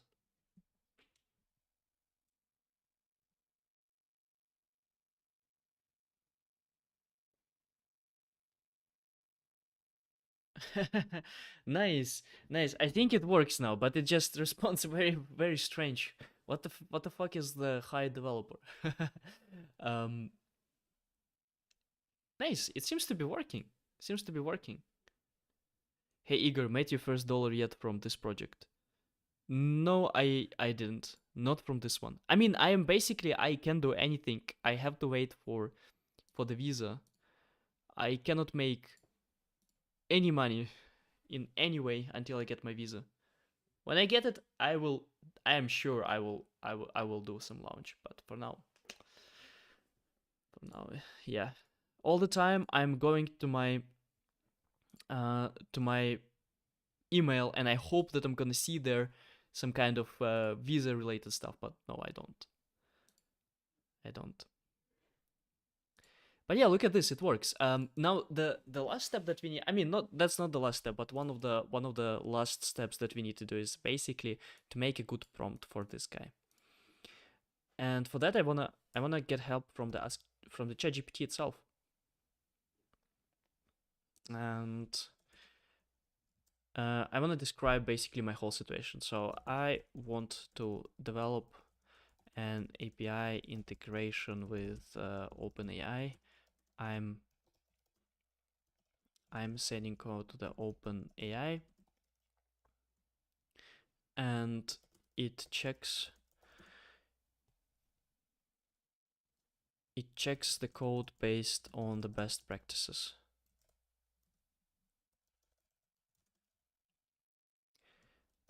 Help me to create the prompt for the API.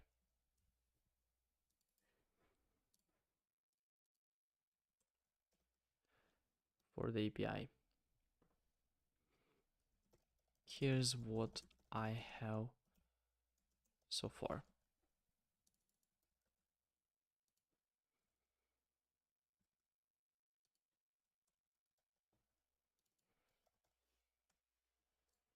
Let's see.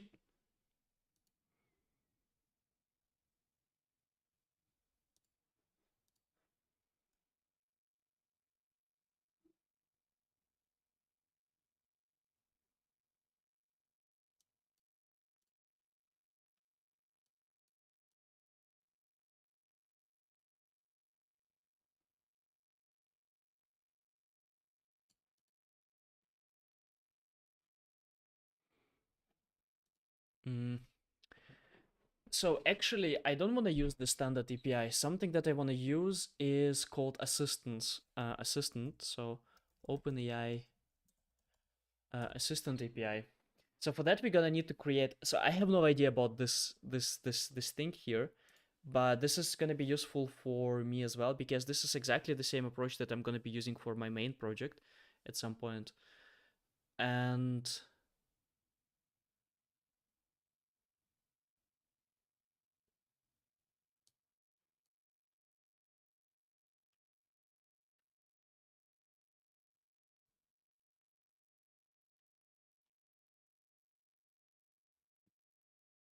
okay, the question is, can I create assistant in the here in the playground basically? So here assistants, can I go and create here an assistant and then use this assistant on the API? Can I do that?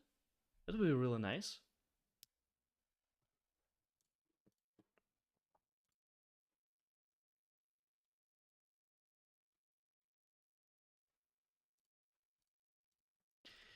Let me ask ChatGPT. Should know about own possibilities. Can I create an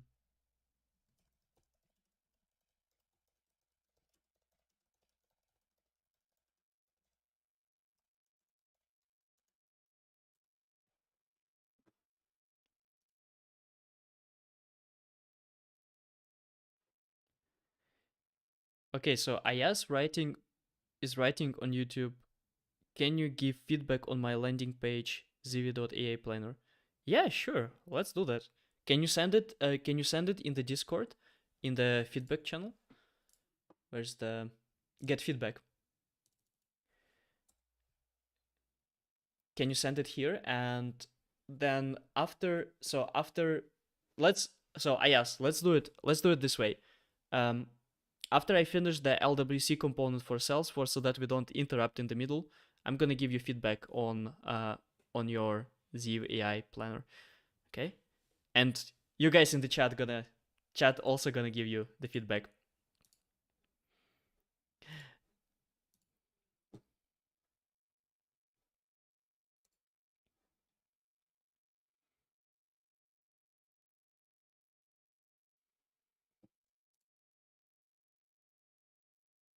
Yeah, let's go. I'm happy about this. So I'm happy about those things. And if you're doing something with AI, that's quite interesting. So what do we have? They say that it's possible. Okay, let's see. Let's see if that's possible.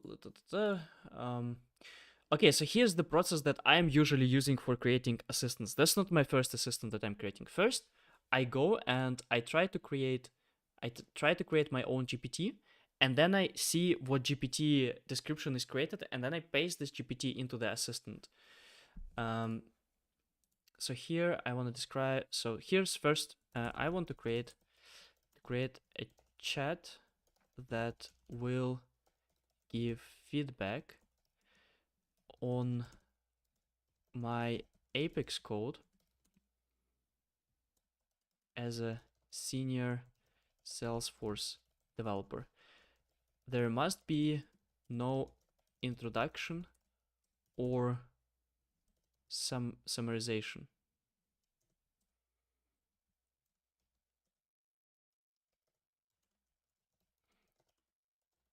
So the answer should be in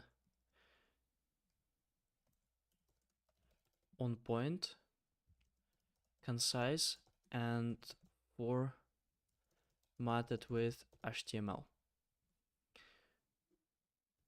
Let's see.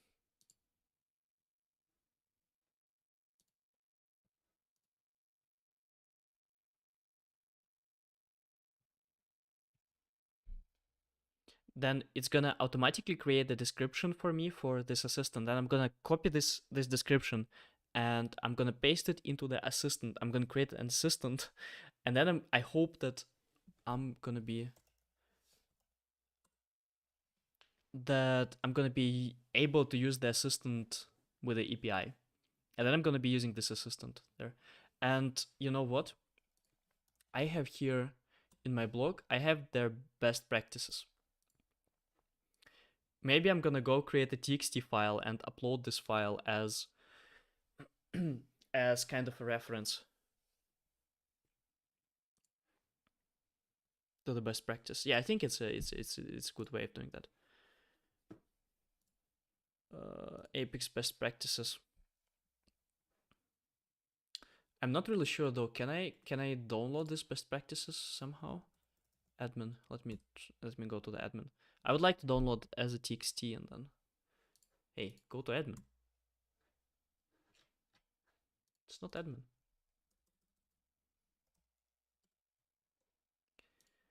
Okay. Yes, looks good. What could we just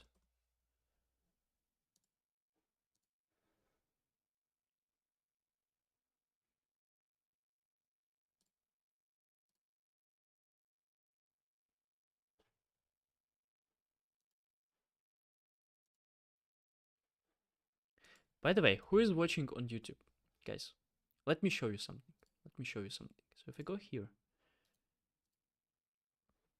and if I go to analytics, and I think the content or audience. Look at you guys. First, India, for whatever reason. India, real people from India really like to watch me.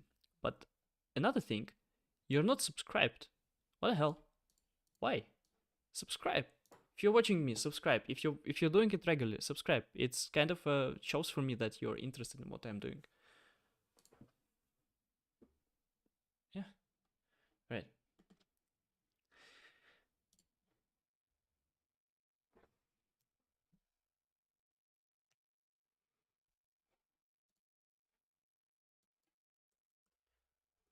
I think it would be easier just to copy this as a text without downloading it. Yeah, let me just copy it. Copy this whole thing.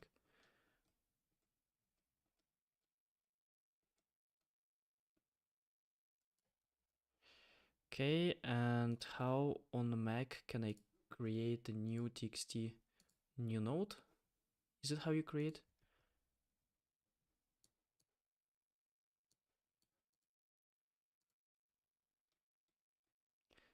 Okay, Visualforce, I'm gonna delete the Visualforce best practices because they're not really that relevant for us now. We're only focusing on Apex. Testing, test scenarios, yeah, advanced best practices. Yeah, I think it's good. I think it's good.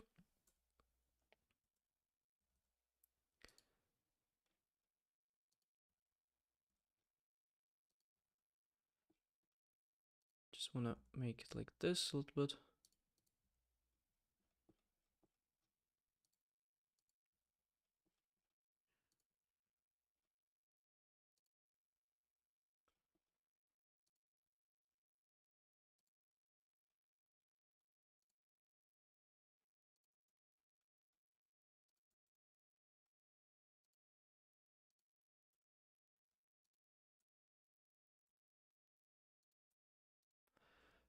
Okay, now how do I take this and save on Mac? File.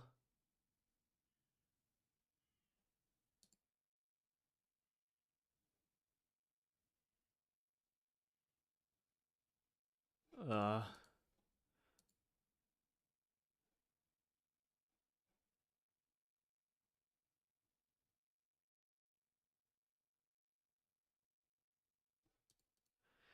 I don't understand. Does anyone know how to save just a TXT file on Mac?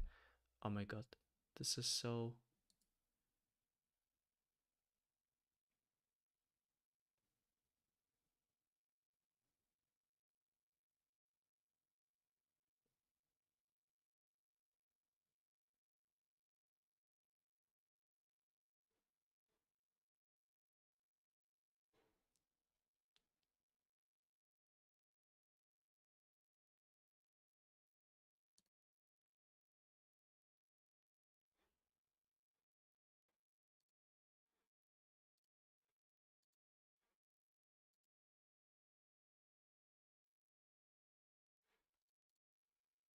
Okay, Mac, create a command S.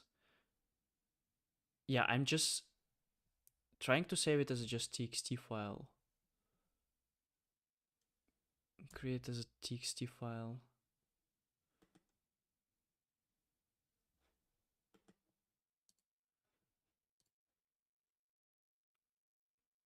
Command S.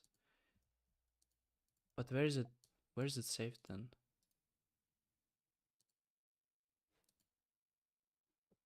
But how? Okay, so how can I see then this thing? Because I need to download this thing, and within the extension of the file, the format is txt. Okay, so where are... Is it on desktop? No, right? It's not on the desktop. Documents. File.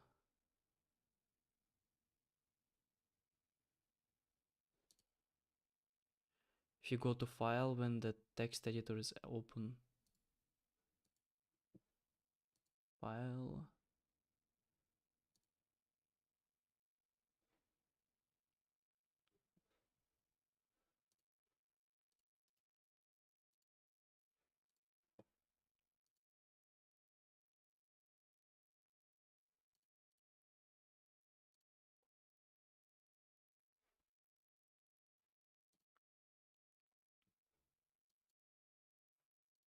Okay, what if... Oops.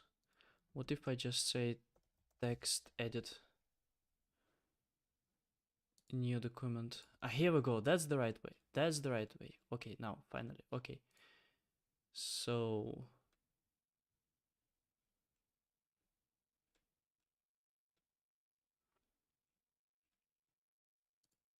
just not... Yeah, just not... Okay, so I'm gonna save it to the downloads as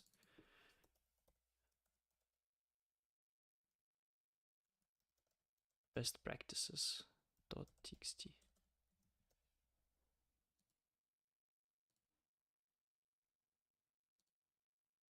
Okay, good. So now I can close the notes.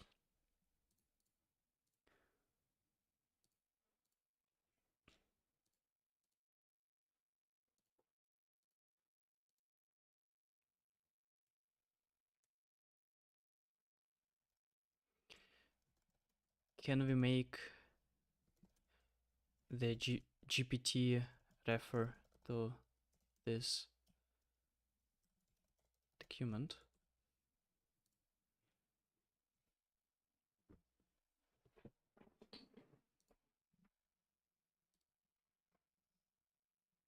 Oh, you don't have, wait, I asked, you don't have access to the feedback channel?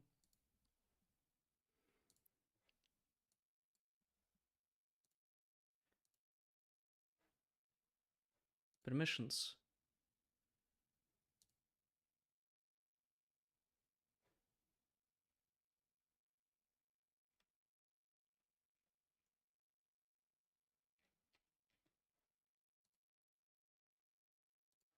Okay, I'm gonna deal with this later, okay?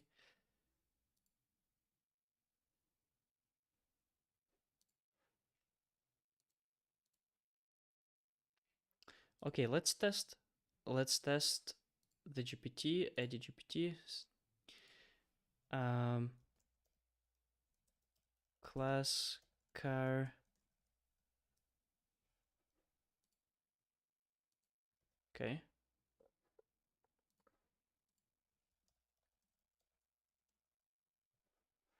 Hmm.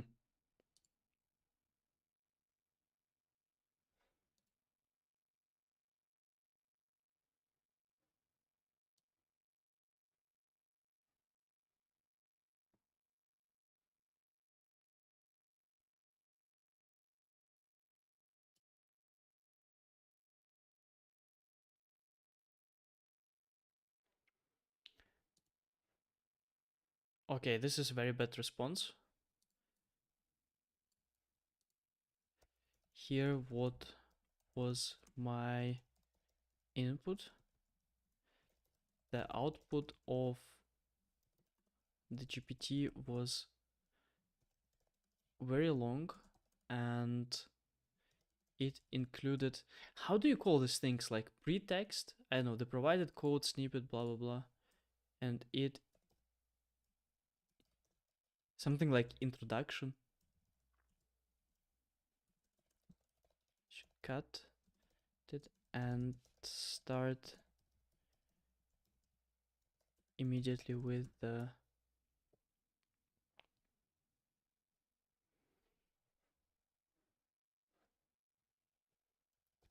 content, so it should immediately respond with the content. Also, it should not provide the modified version of the text.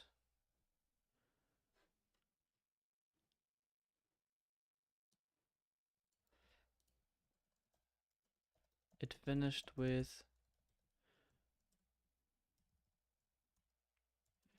which also never include.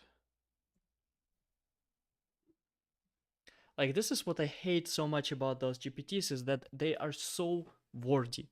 Like, they basically they say you so many things, and most of this is very fluffy stuff. Okay, let's test again. Oh wow, what's going on here? Class car.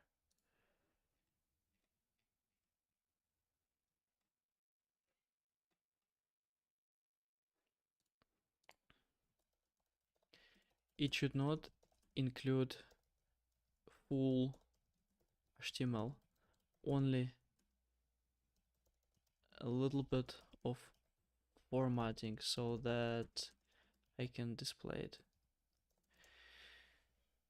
Actually, you know what? The responses from the assistant were much better than what we have here.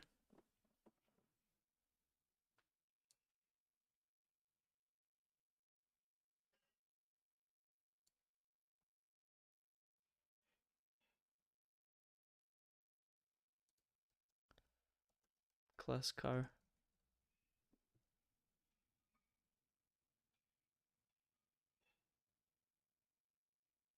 Ha, that was very lazy.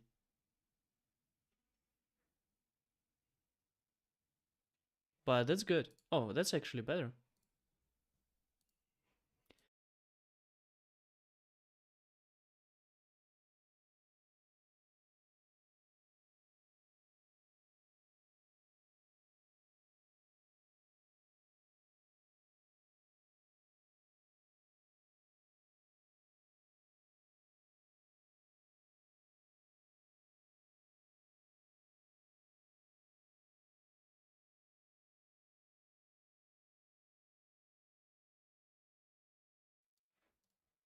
Okay, let's make another example. So for example, string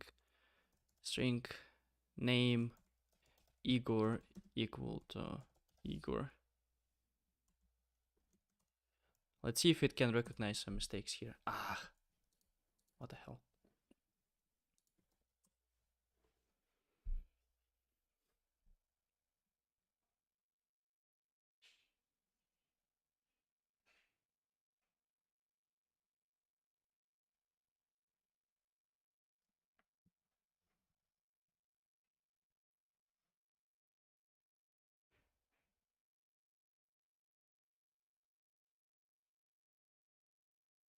Again, that's not really good. That's not good. I am really dissatisfied.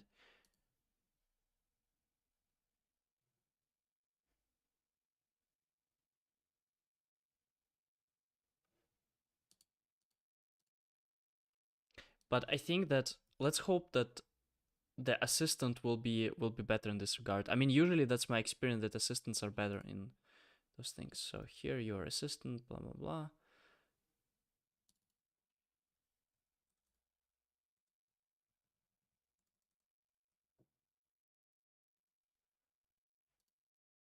Okay, the model will be like this, and it's gonna be you can't really see it.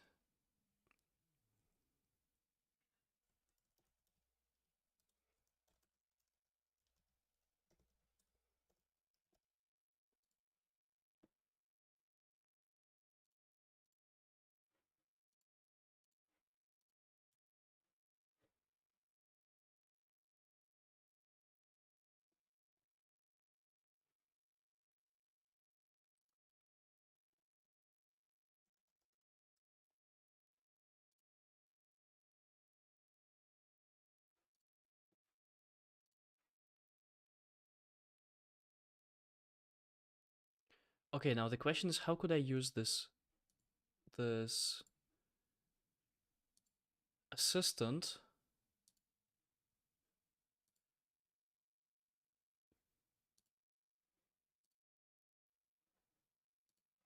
how could I use it in the API?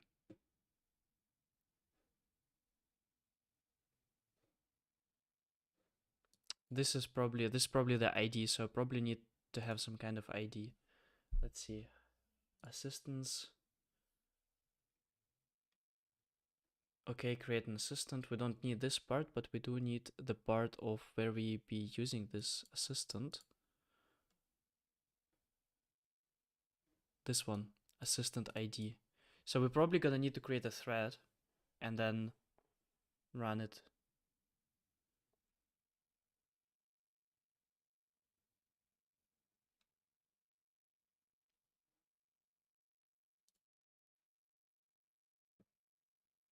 Okay, guys, you know what? I've been streaming for 2 hours.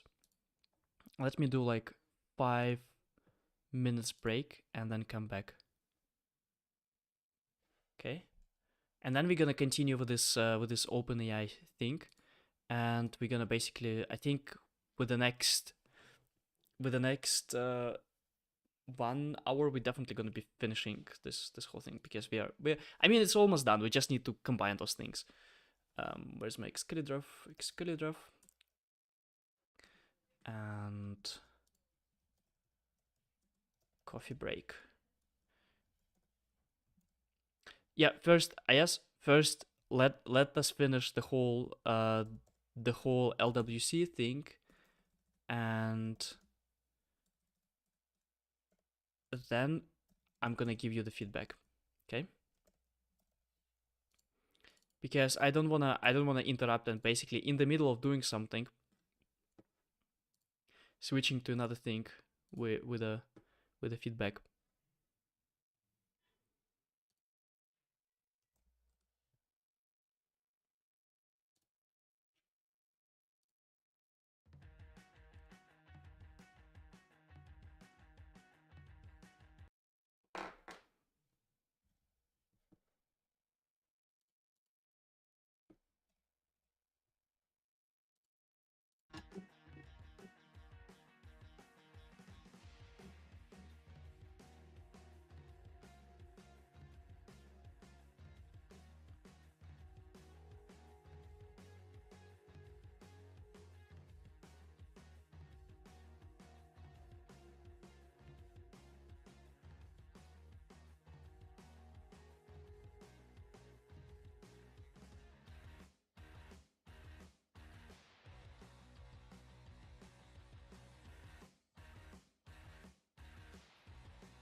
Are you still here? I'm back.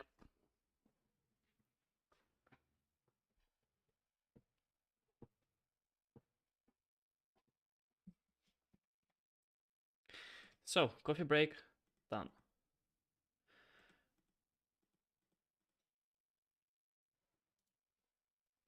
Okay, so now the next plan is to understand how those assistants, how they work, and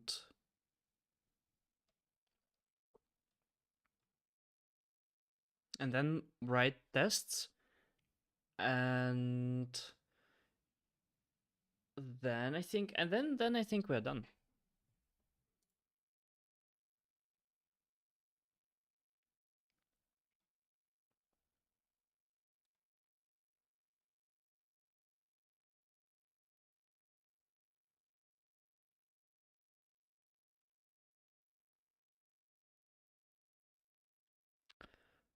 Okay, so this is what we've been doing. We've been sending a message here. Let me see. I think the assistant description we can put away.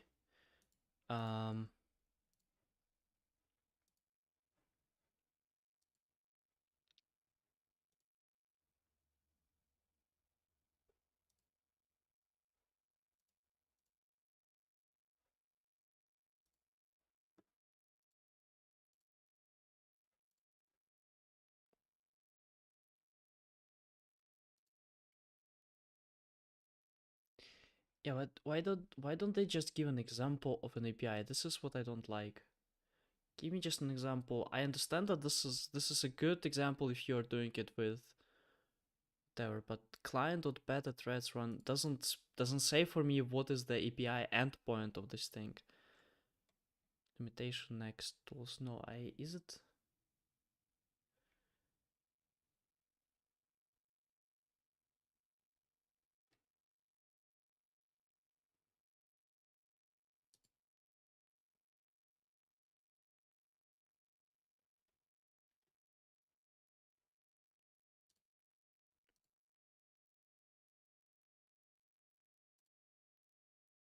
Oh, this is I just could not find it. Here, this is what I've been searching for all the time. Finally. Okay, awesome. This is good. Ooh, this is good. Okay.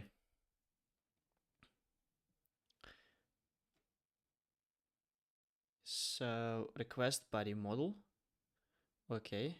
Assistance. This is going to be our endpoint. Okay.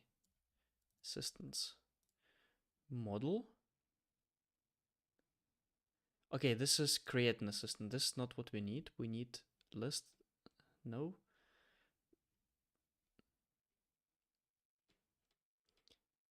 Now we just need to speak to the assistant. Ah, and for that we need to use... Okay, so this is API for creating assistant. Okay, I don't think we need this part. Threads? Do we need threads? I don't think we need threads. Can we... the question is, can we speak directly to the assistant without creating a thread? Messages. Thread ID. Thread ID is required. It means that first we need to create a thread. Create a thread. Now the question is, can we create a thread first in our UI so that we can use it? Because I don't want to create threads all the time I'm sending a new... This is a new thread. Okay.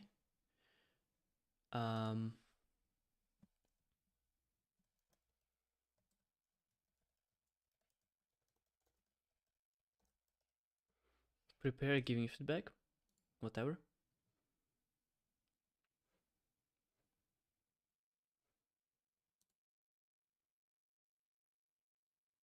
Okay, and here we have the thread ID. I would rather just hardcode this thread ID. I can use... I understand that this is probably not the production ready thing. I mean, it kind of depends how many people you want to use this component. If you would have a lot of people using your component, you probably didn't want to have one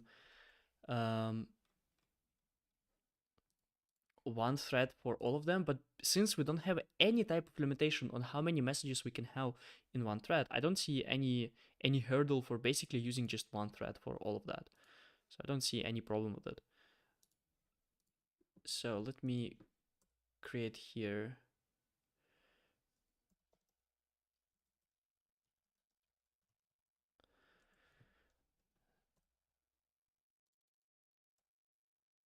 No.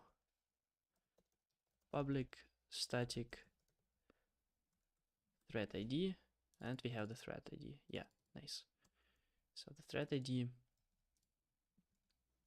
Now let's go back to the API. Where's the API? Messages.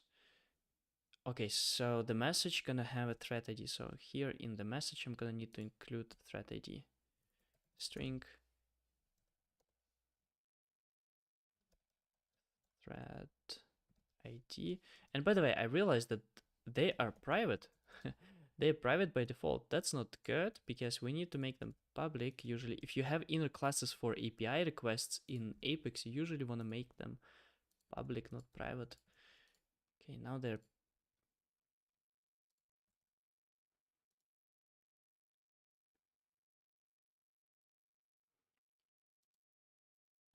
Okay, so role content. So this is path parameters. Ah, wait. So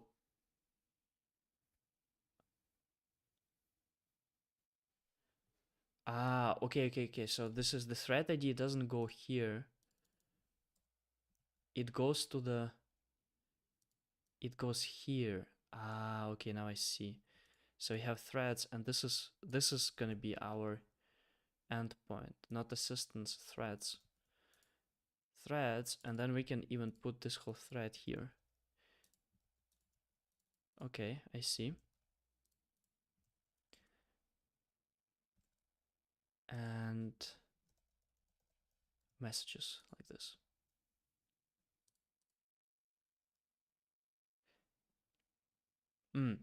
One of the problems with those threads, and this is something that we kind of should think about,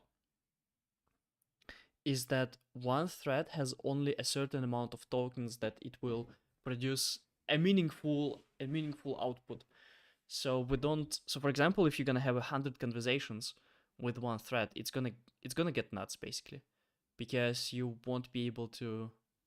Yeah, it's like you can see it when you chat way too long with one chat in the ChatGPT. It kind of gets strange, and it forgets what they're chatting about. It forgets what was the beginning, who are you, and so on. So it kind of gets overloaded a little bit. And the same happens with those threads. So for now, let's... I think we would need to implement the thread creation part. For now, let's assume that we have this thread here. So we're gonna write here post request, and request body. We only have role and content, those two important things, and this is gonna be the response. Okay, role user.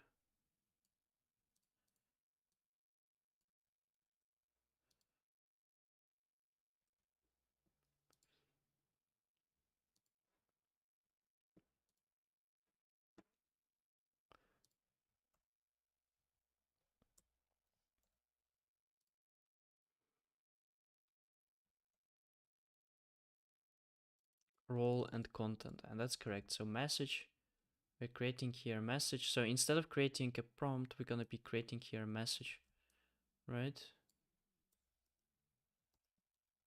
Message, create new message, and then we're gonna send this message into our...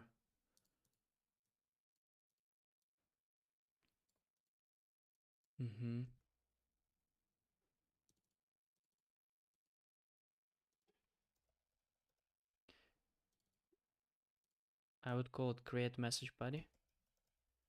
Create message body.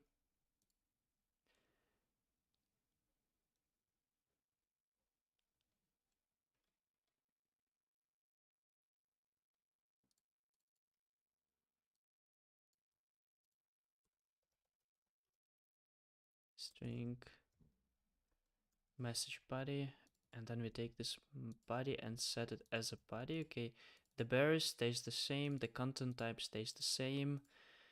Okay, that, and the response should be also the same. I think we get choices. No, we don't get the choices. Okay, so now it's different. Now we can remove the choices one. and let's call it open AI response. It's gonna be basically content text value, right? That would be the response.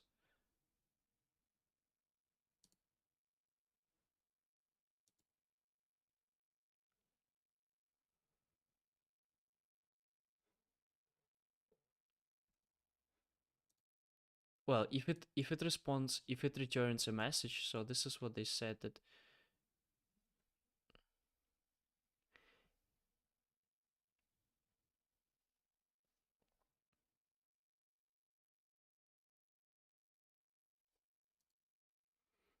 okay, then the content is not so easy. Then the content here should not be a string, it should be a separate one.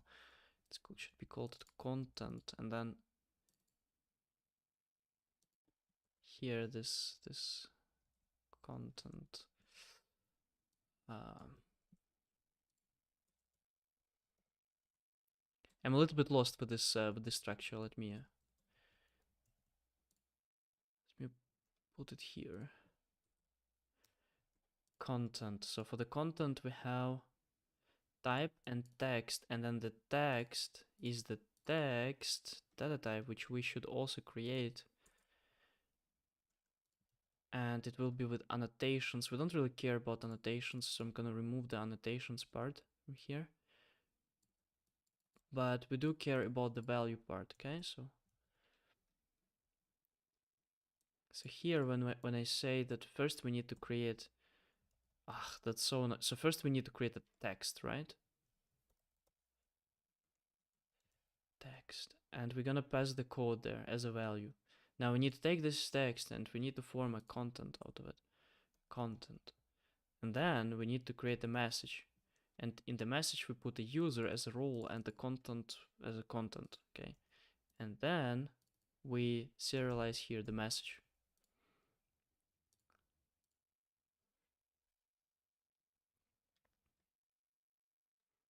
I'm sure it's not gonna work from the first try because it's a lot of things that can go wrong here.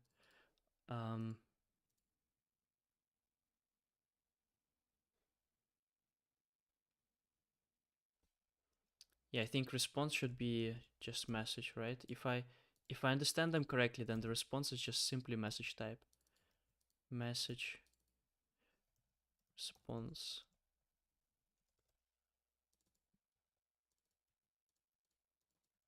Response message. Yeah, and we don't have the choices.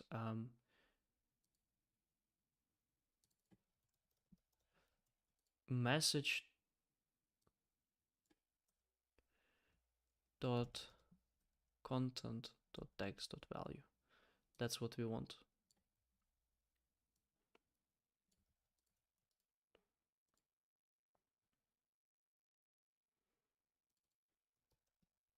Message dot class. Okay, at least it's deployed now. Okay.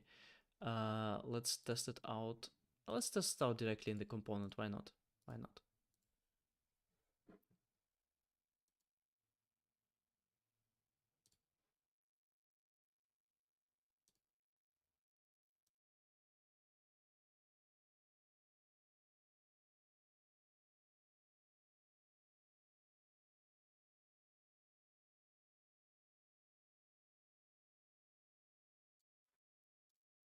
Okay, that's what I thought.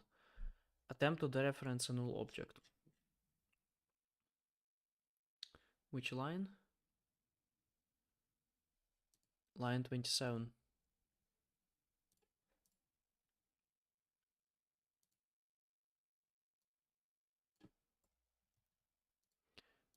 Response, okay. So response message. Yeah, it's just okay. Let's comment out this part for a second. Let's just return.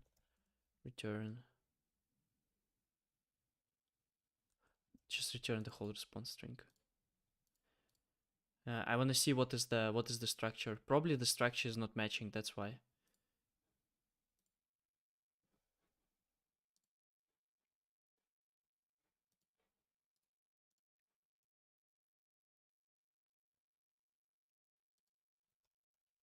Class car.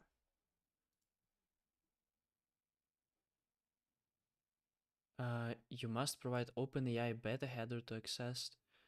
Please try again sending the header OpenAI beta. Okay. Interesting. Okay. Let's do that. I mean, if they say so, then let's do that. But it's strange. Why don't they just do it themselves? Why do I need to include it? If something is required with each of the requests, why don't they just do it themselves?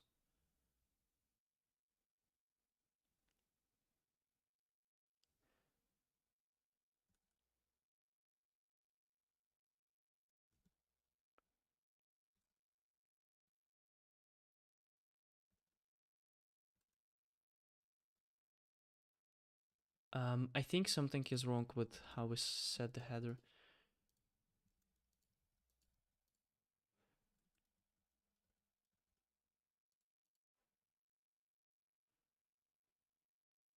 By setting the header OpenAI beta assistant v1.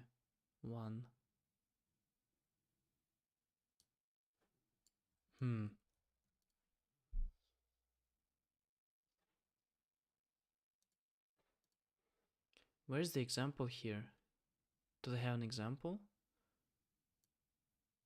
No, okay, this is what they have. So it seems to be we have application. Hey, MQ. Welcome, first time chat. Welcome, welcome, welcome. You happen to join a Salesforce only stream, which is usually not what I stream. Usually I stream how I build a business, but in this case, I'm streaming how we are building an OpenAI integration on the Salesforce, because I think people can learn quite a lot from this integration.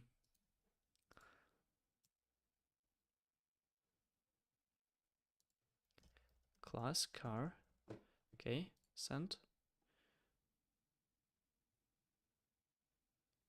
Invalid request type param null. What does it want from you? Why? Why do I get this error?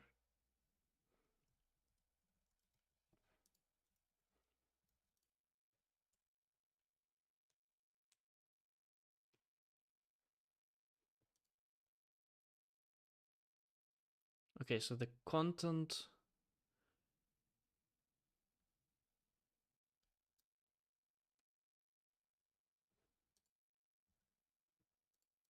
Okay, so probably the content structure is not correct, so it does not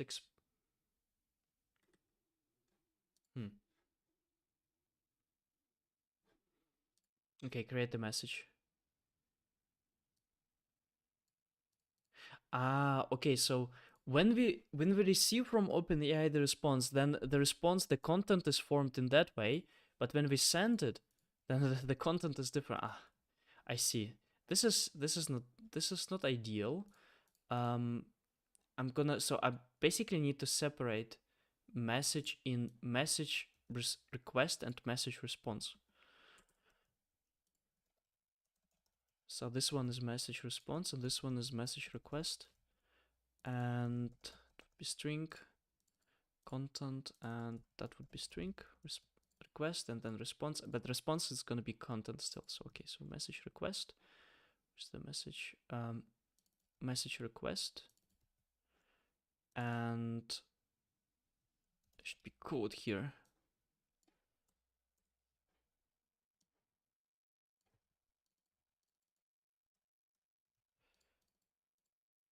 But then when we receive, it's going to be message response. And that's going to have a different structure. Because look at this, they expect content and then immediately going with the content. And here they have content and then an array. And then type and text and blah, blah, blah.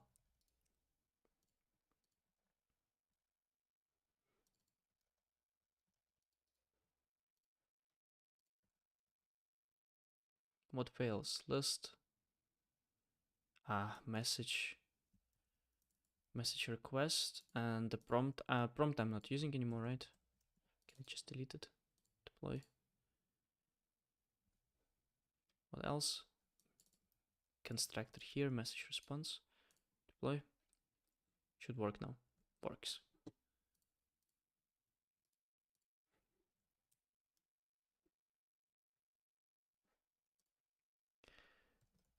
Class, car.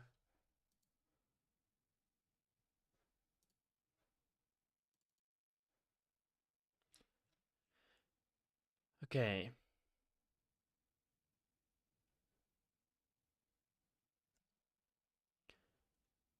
Line 26. Again, this whole parsing stuff. Let me remove this parsing stuff. Just give me the response. Show me what was response string. Because the parsing part we will be able to implement. That's like the easiest part. The most difficult part is actually the OpenAI part, because I have never worked with the OpenAI API, so I have no idea about that.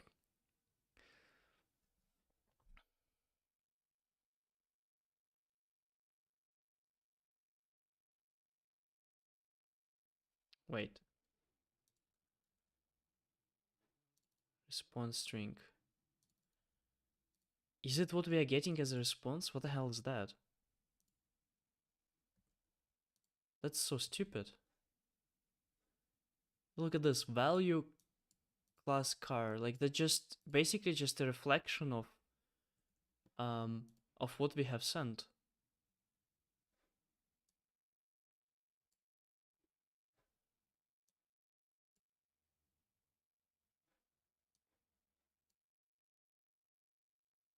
What are you trying to implement? I'm trying to implement on the Salesforce that you write here class car, for example, and you click on send, and it analyzes your code according to the best practices. I've got here a document with the best practices that I wrote. So it basically should analyze the code that you pass there on the best practices and give you feedback. And I'm trying to implement it with the assistants, because this way I can just one time set up the assistant with the description and use it all the time. But I don't really get this thread thing here.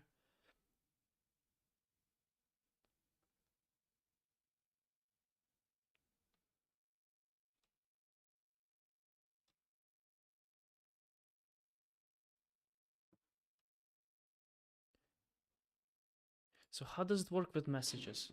Like,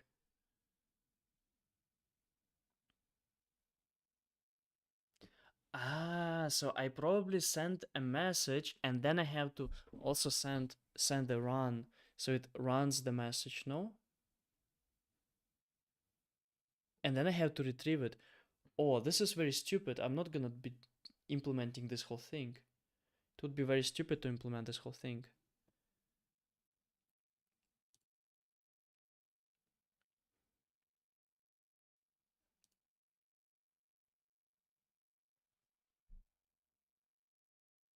You know what?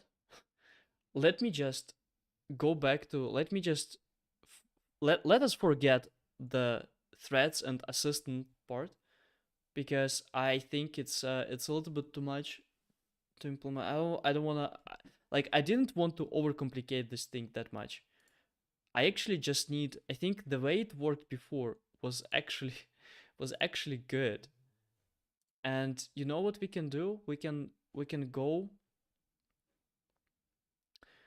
go and basically make this this thing here just to prompt, and we can upload this. Here's what we're gonna do. So, okay, I know what we're gonna do. So I'm gonna go here to the metadata, and in the metadata I'm gonna click on this one, OpenAI. No, I'm gonna create a new one. I'm gonna call it prompt.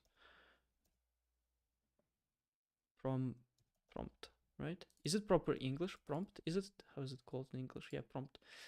And plural prompts. Save, and I'm gonna put the description of what we need. I'm gonna put it there. So basically, this I'm gonna put there a few things. So first I'm gonna put here text area long. I'm gonna put there prompt. Oh my god, I will never be able to spell this. Let's call it prompt, or wait, let's call it assistant description.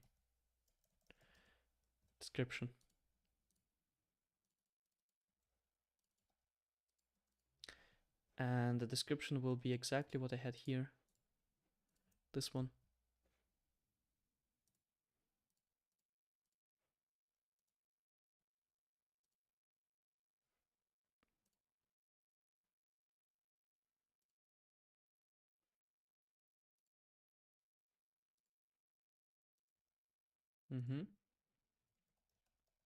It's called standard prompt.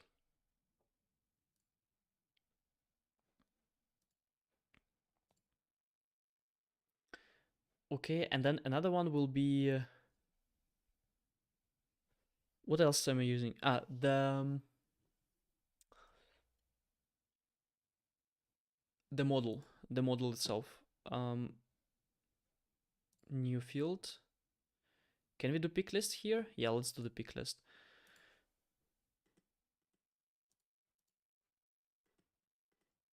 Okay, OpenAI API reference. Chat, create a chat completion. That's what I want. Okay, so model.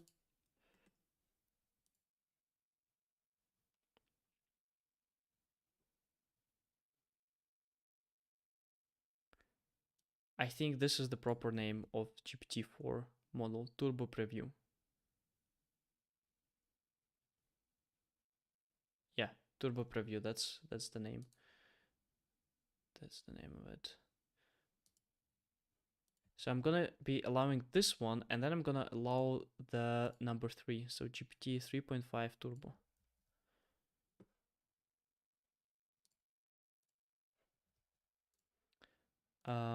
Let's call it model. And we always need to require this thing to save it. Next. Save it. Manage prompts. Edit. Model will be for this. Save. Okay, now I'm gonna query this whole thing here. Query key, we already have the key. The same way I'm gonna query but the whole metadata.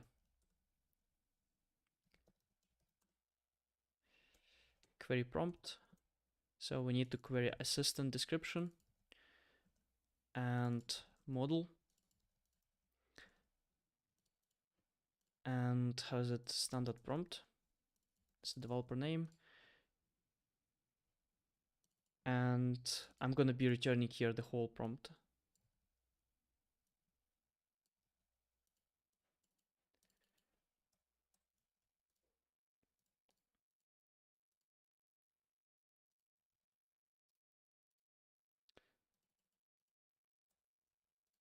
Okay, I have the prompt. And I know that still we need, I mean, we still need to modify a lot of things in terms of best practices, but it's not that important now. It's not that important now. For now, I just want to make it work. Because we've been going here and there all the time. Now it's time to make it finally work. Okay, so what do I need? I need to query the prompt so that I can write the assistant description so that I can form the message. So here I'm gonna query the prompt. Come on, do that.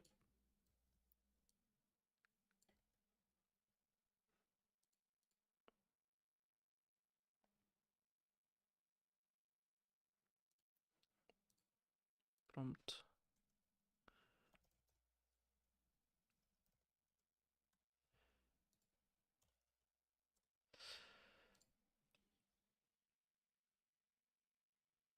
Okay, now we need to form the message, and the way to form a message Let me just use a standard constructor.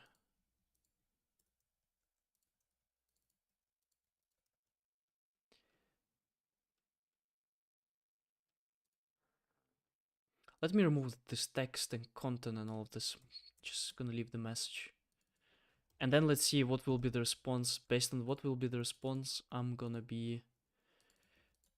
form the response parsing part. Okay, so we have string content.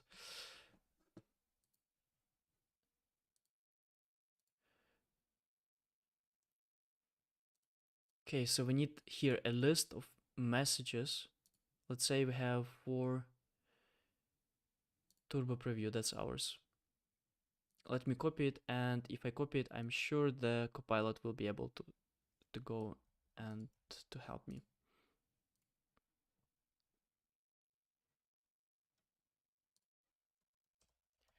Okay, class request. String model, then messages, list of messages, and then message. The message itself must have role and content, and they are both strings. String and string.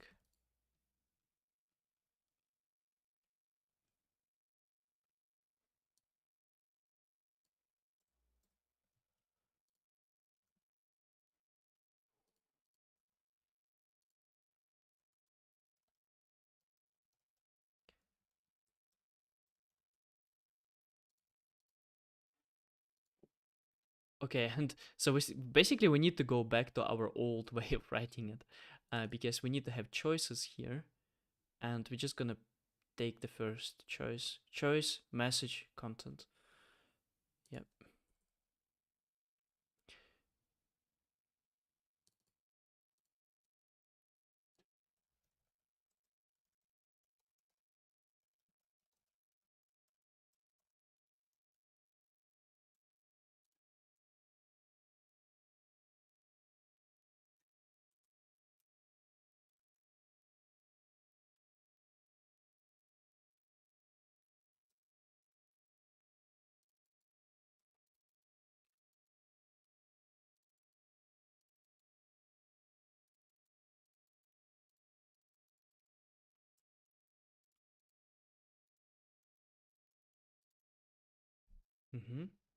Choice.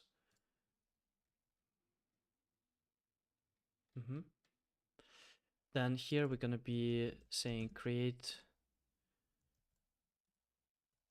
OpenAI request, and we're gonna refactor later in the proper classes, and I will show you what is the proper way I would structure it for production.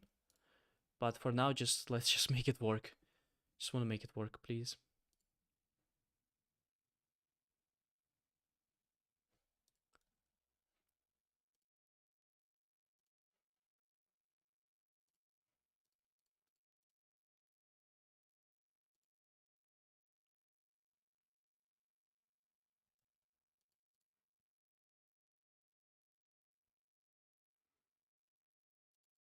Okay, so create OpenAI request. Request body.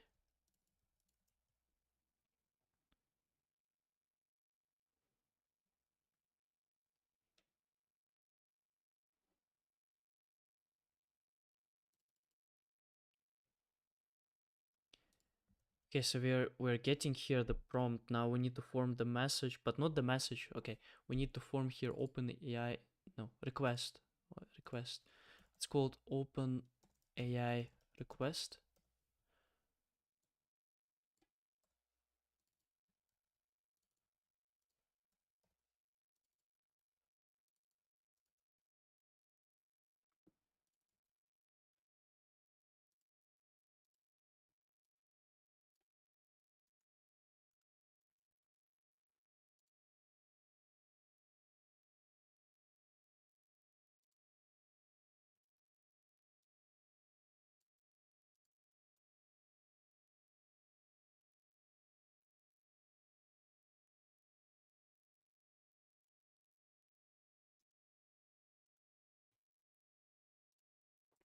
Okay, that seems to be correct now. So message contains role, which will be system. No. Yeah, role will be system. And then content will be whatever we pass there. So system and the content. Yeah.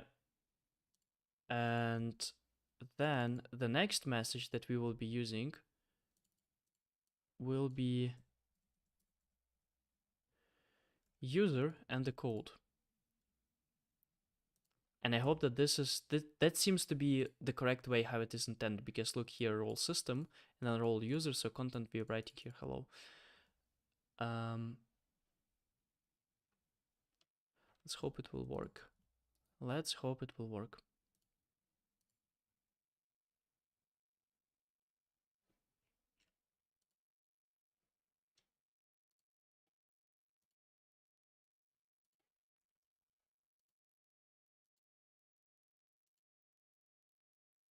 Uh,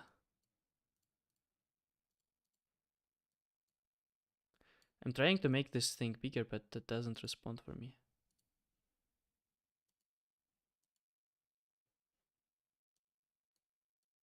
Oh, finally, okay.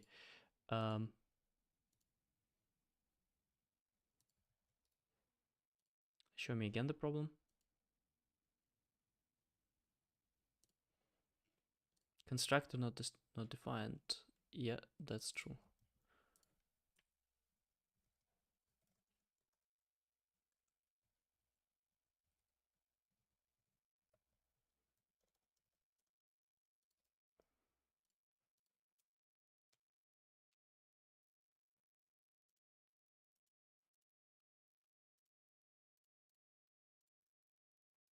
Okay, so it was deployed. Nice.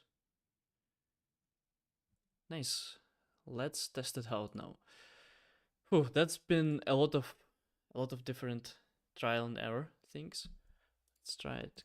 Class car.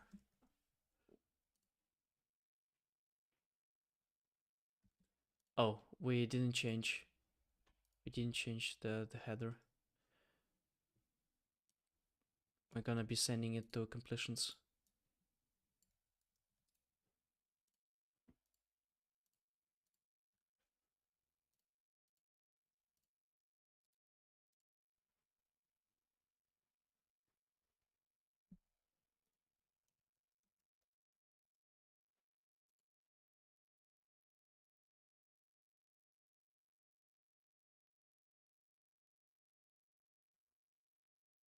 Nice. This is good.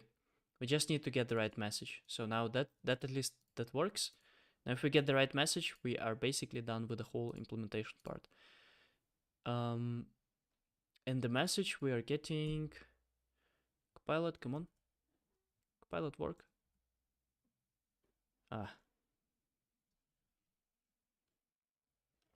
Open AI response. Yep, AI response. And AI response dot choices. Yeah, I mean, I just gonna take the first choice, and it said message content. And that's what we give back as well.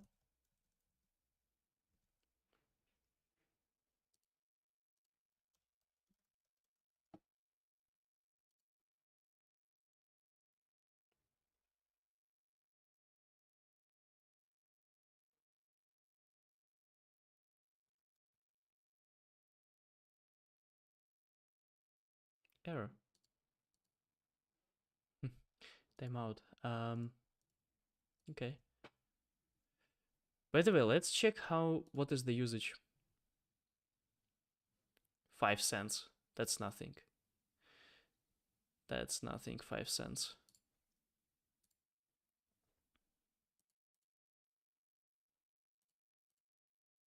Let me even switch to GPT 3.5 because it's cheaper. I mean, it's basically for free. but now even GPT, I think. Ah, okay, nice, nice. Um,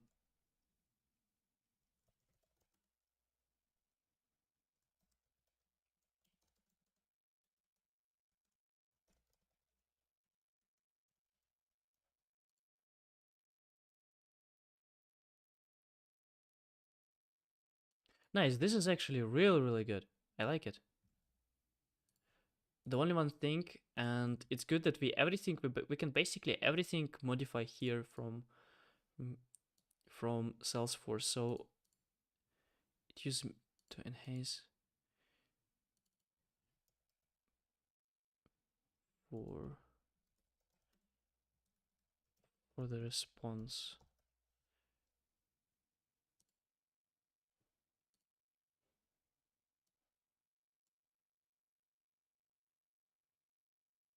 And let's make it 4 so that it's smart, because I think we are kind of already good. So class car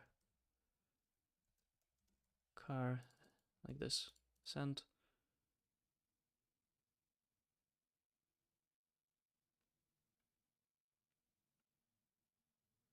Nice. That's actually good. I like it.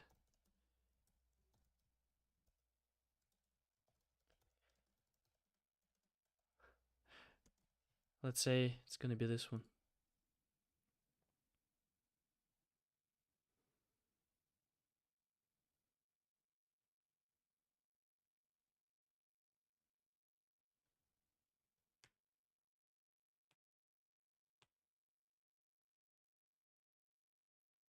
This is good.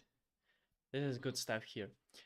One thing though that I still don't understand why it doesn't work is the formatting. um, it really sucks, the formatting here. I wanted that it displays in different.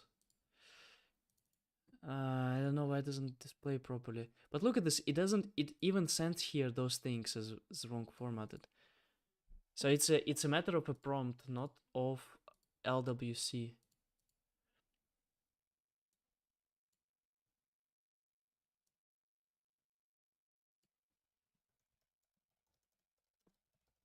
Respond with minimal HTML so that it could be displayed in LWC. What's the component that we are using?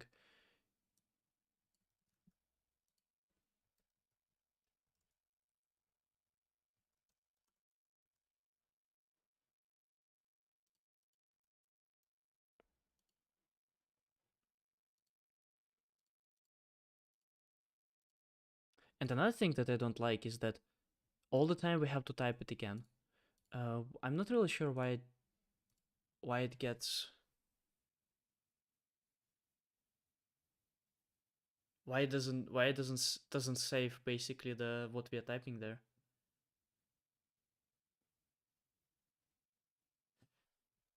Maybe we should add a placeholder here.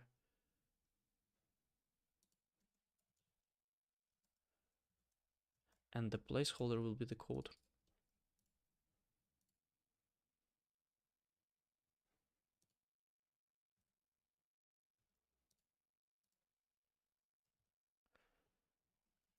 Like this.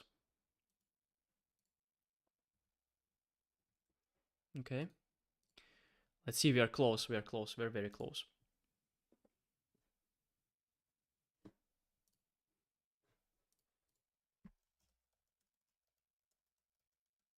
Oh wait, I didn't see, did it have any default?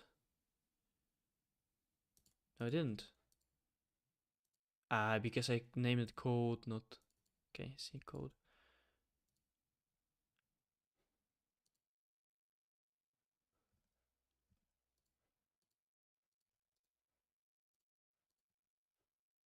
Good old typo, as always.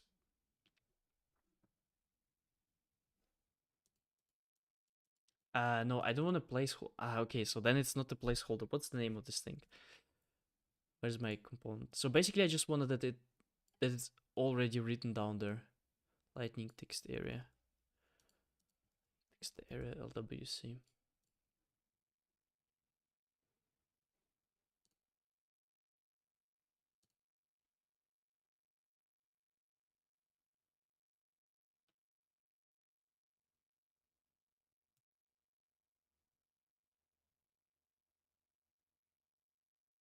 Ah, just value. Yeah, you're right. That's value. Yeah, that's value.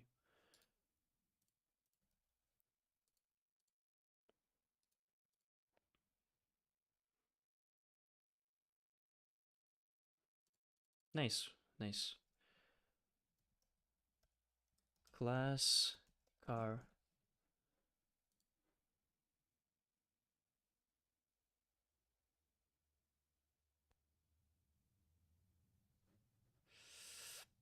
Uh,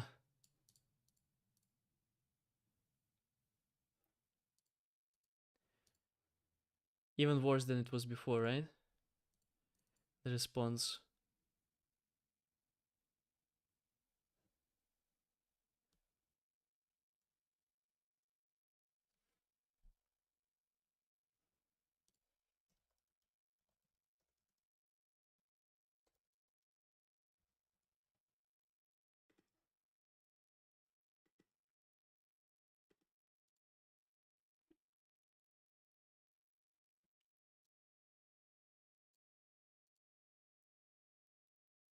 Yeah, all of them basically using this reach formatted. Let me see if this reach format if it's gonna work. What if code feedback by default? Let's say I have here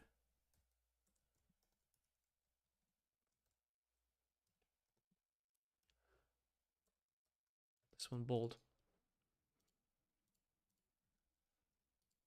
Let's see if that actually works. Because I'm kind of not sure. I mean, it does work. Okay, so then it's just the matter of the prompt.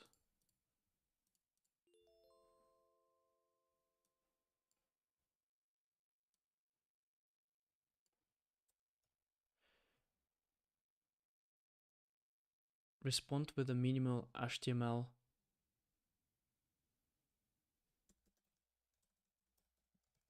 Format the response with HTML.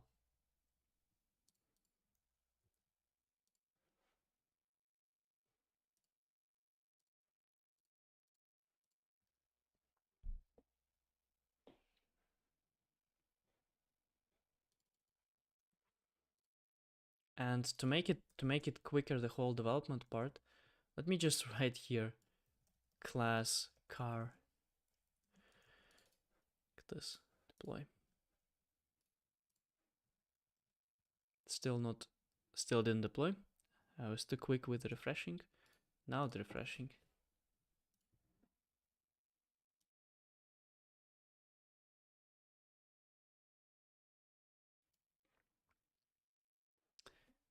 Finally. Yes. Awesome. I've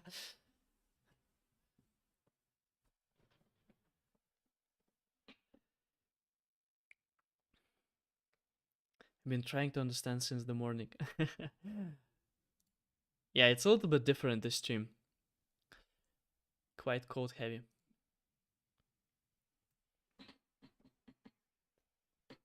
Nice.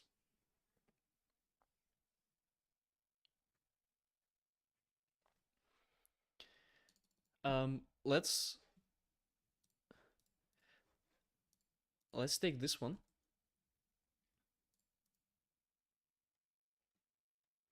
First, I'm gonna delete those things here.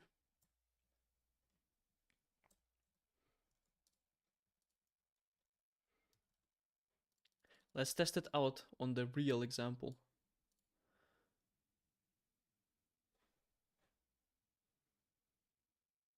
Is it gonna time out? I guess it's too big. Damn it. It's too big.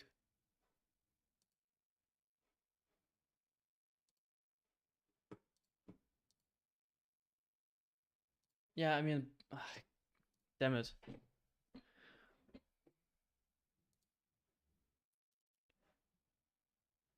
I mean, we can't really do anything about it because it's It's a Salesforce limitation.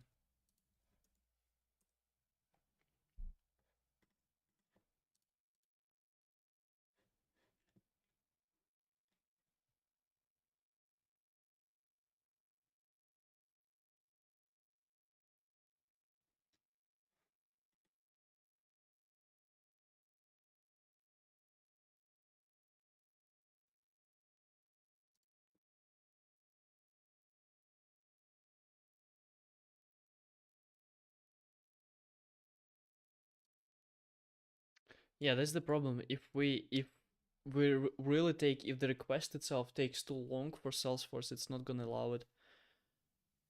Uh,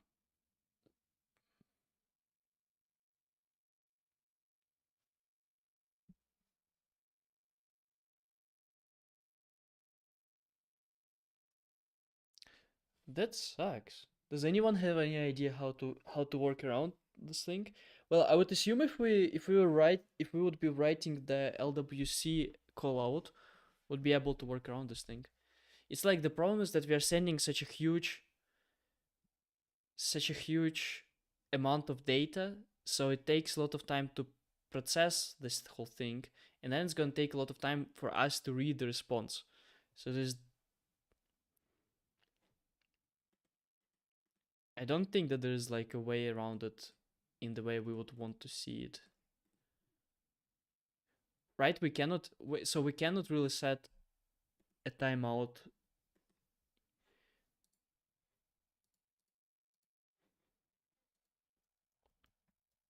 Let me try again. Let me try again.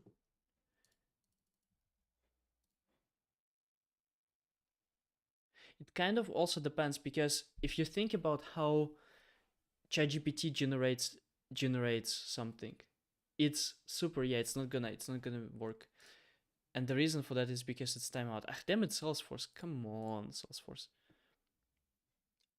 You could allow a little bit more um, of input. Like if you look how much text ChatGPT generates for you, it's usually quite a lot. And in those cases, we can't do much about it because so yeah, basically it's gonna be now, that's fine, because the use case gonna be different. The idea is not that you paste here your whole code base. The idea is that you write like simple um, something like this, and send, and now it's gonna work. Yeah, now it's gonna work, which is exactly what I was trying to achieve.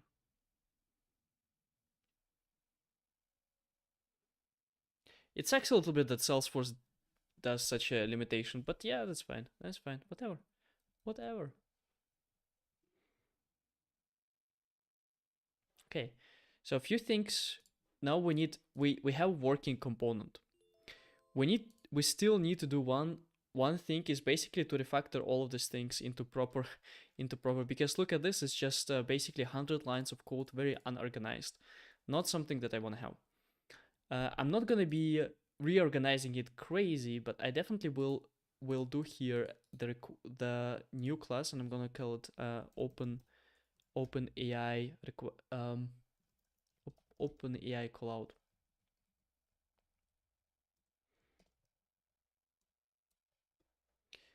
And in this open AI callout, I'm gonna put make callout,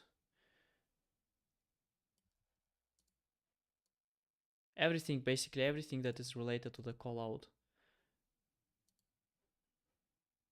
Query key and query prompt. I'm basically gonna put everything there.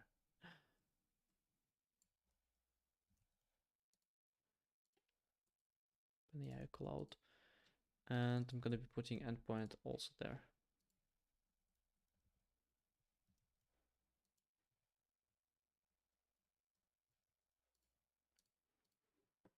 This now at this point, few things. So we could have put this endpoint into into named credentials. That would be the proper way. I don't want to do it though, because just don't want to work with this named credentials yet, because we are kind of running out of time a little bit, and we still need to review a few things on the stream.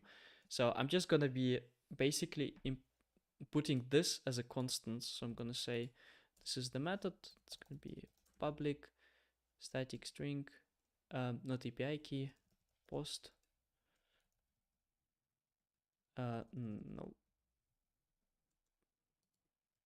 And I forgot here final string content type authorization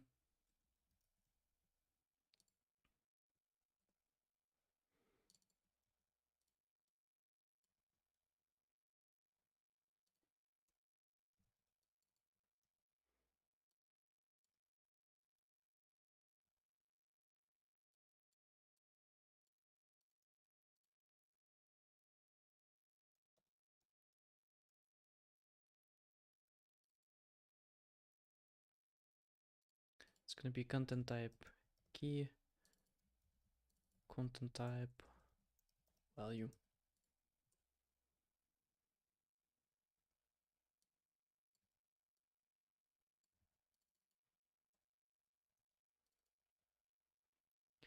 Content type key and content type value. Value and authorization value.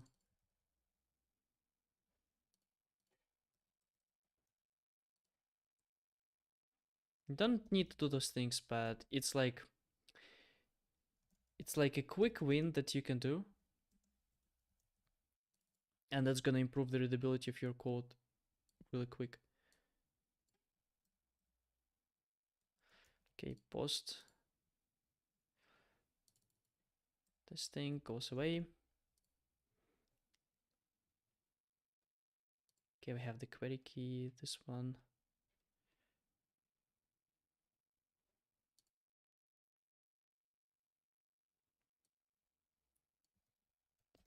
Form request.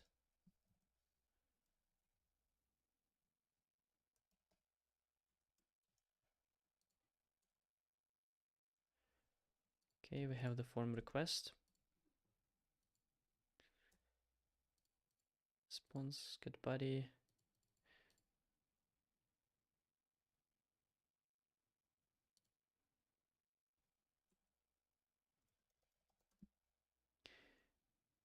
I would say that, okay, yeah, we get here the response string, that's fine. And then I can say something like string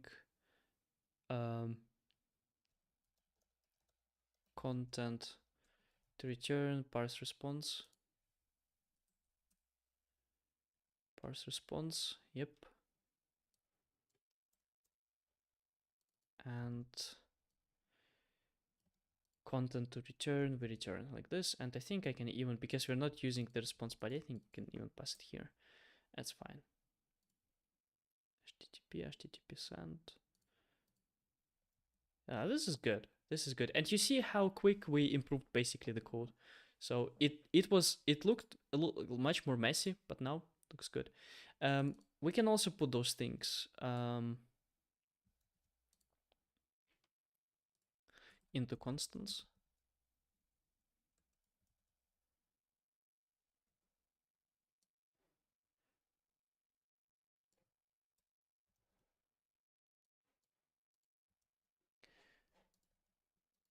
You know what? I realized that we don't have any music at all. Let me put some music, because it's kind of, you're just listening to me. That's crazy.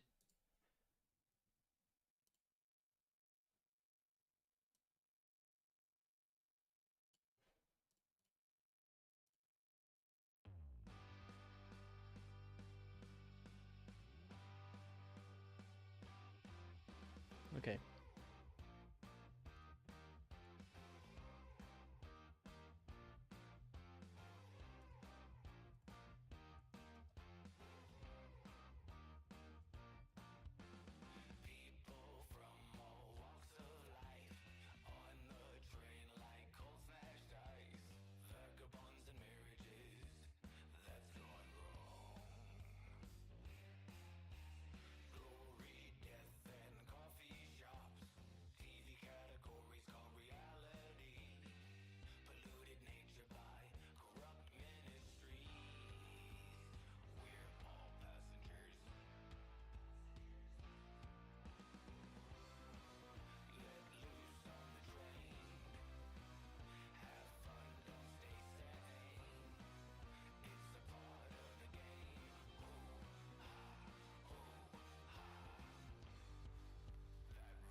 Okay.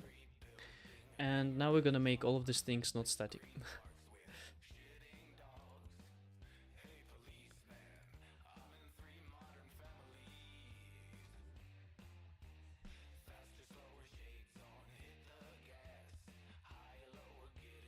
Because if you have something static, you need to have a good reason why you made it static, because by default it should not be static, or it's just required, as for example with the aura enabled, I think it's required that it's static. Okay, we have this one and OpenAI API Cloud. Let's see if the refactoring is fine. Yeah, I think it's good. We could have also included this. Let's do that. Let's do that.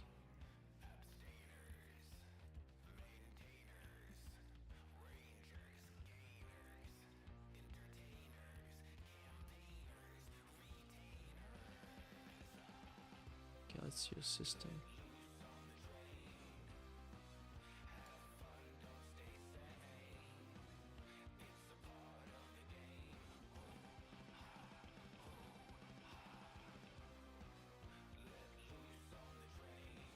Yep, user. User is okay. User role, system role, system role, and here's user role as well.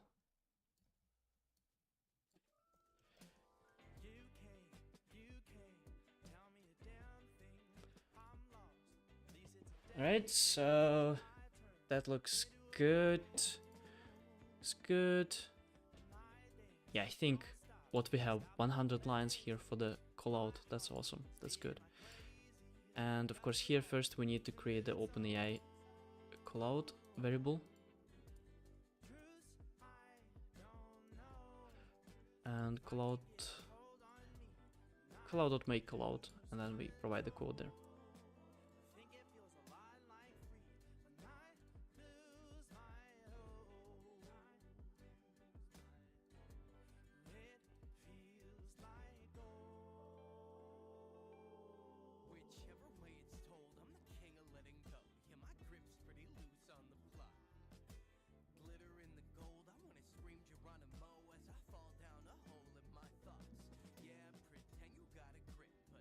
Okay, it's deployed. Nice, nice, nice. So if it's still gonna be working exactly as it was working before, then the refactoring was a success.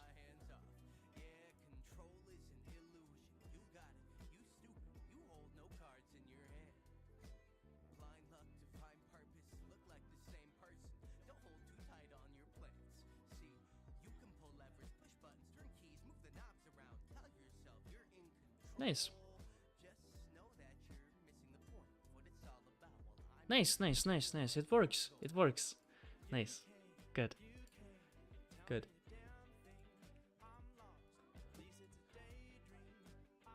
Okay, so now it's not over. We need to write the tests for them.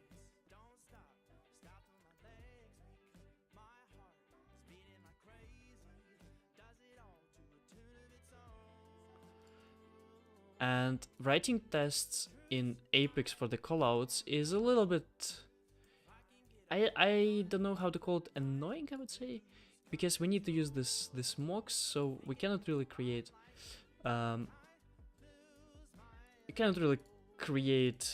just a test. We need also to create a mock class, and let's call it a mock.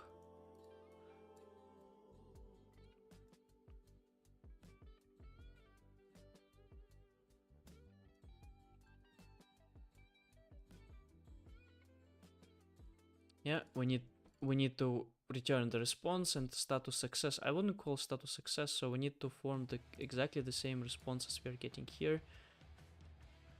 So it's gonna be a little bit painful to think about what kind of response are we getting back.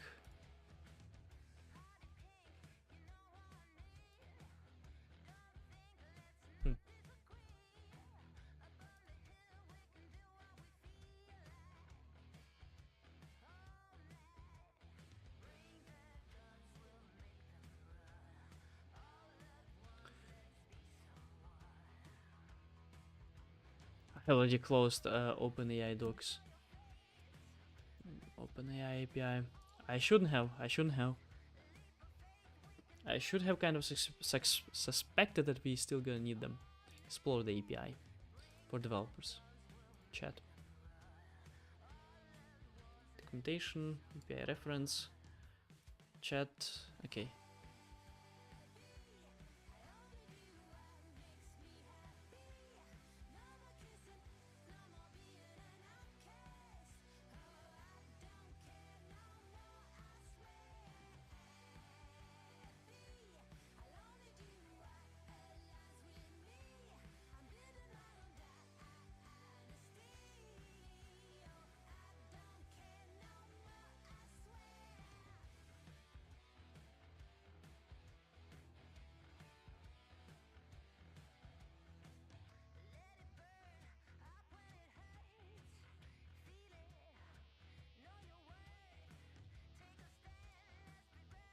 Ah, come on. You just want to remove those N in the beginning. Hello. Hello. Hello there. How may I assist you? Okay, that's good. I just want to delete those here. So basically, in Apex, you need to form a response here to set the body and then return the response. It's not the most ideal way of doing that. You could have uploaded just a file, but actually I don't see that big of a difference in most cases. So if you're using it like this for simple callouts, that's fine, because we are developers and we write code not to write code. We write code to actually bring some money for other developers, for the business, right? So if something that we write, if it brings money, that's good. If it doesn't bring money, don't write it.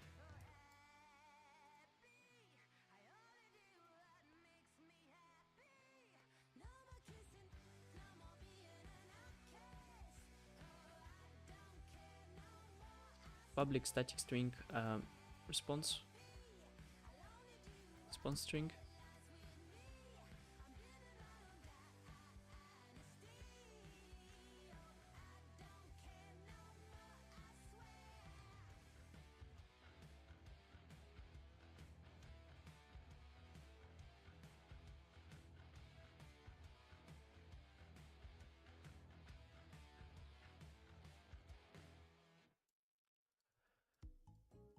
Alright. Okay, mock deployed. Now OpenAI callout. Where you make callout, we need to put it here. Make callout, and that's gonna give us what? String. And for now, let's just write that assert is not null. That's the only thing. String response string. That's the only one thing that I want to test, that the response is not null. Yeah, come on. Response is not null. Deploy.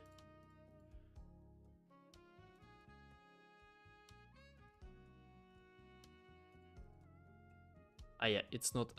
yeah, okay, it's not static. So we need to create here OpenAI callout, and now we can make a callout. Now that's correct. Let's run the test. Unexpected end of input. Wow. Really? What's that?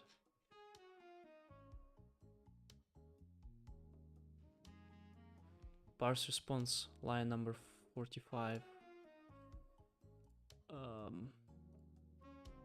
Okay, so that's the problem with this one. Okay, let me do it like this. So I'm gonna basically move this one. Choices, index.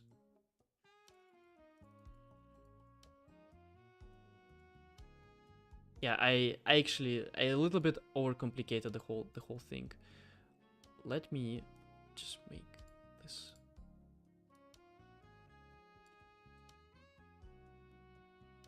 Yep.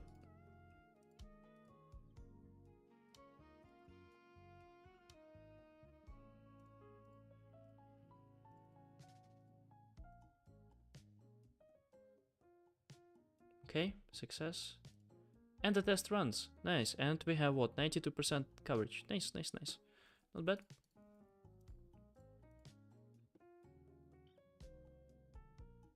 What's not covered?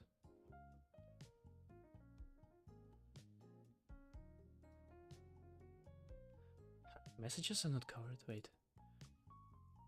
Why is it not covered?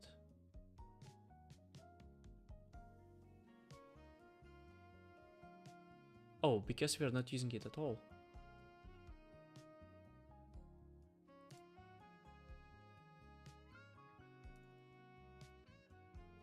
Ah, in the request. In the request it's not covered. I see.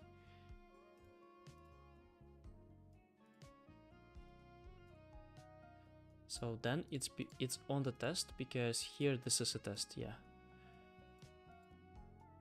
No, wait. Why is it not covered?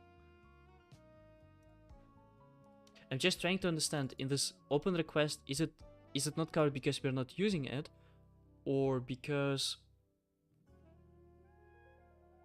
wait, yes, because we're not using it. That's so then we can just delete this constructor. We don't need it, right? From the OpenAI callout, this one. We're not using it. And this is exactly that shows you why do you need tests. You don't need tests usually to test your code because you kind of test it manually and you know that it works. But to spot those things where, hey, look at this code is not used at all.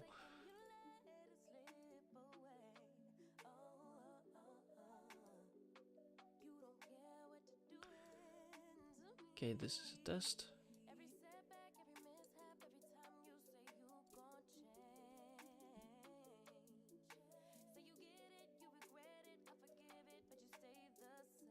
Deploy.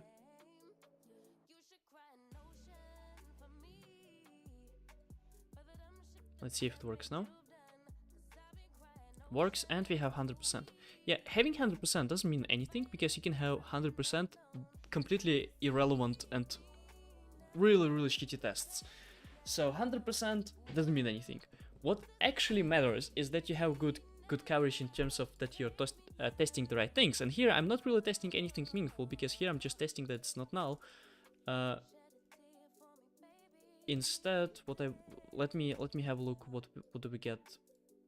Not difference. I don't care about the difference. Deploy.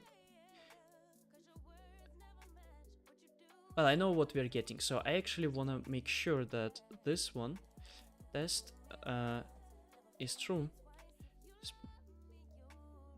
Contains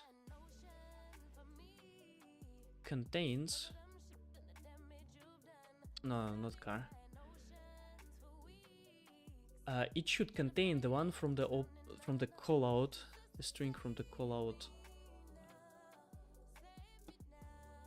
This one, response string. I don't. So in most cases, it doesn't make a lot of sense to do the proper parsing because it just yeah, it's already. I mean, it's already. You know that it's parsed just by getting some kind of response from there. What's wrong? Where does not exist response string?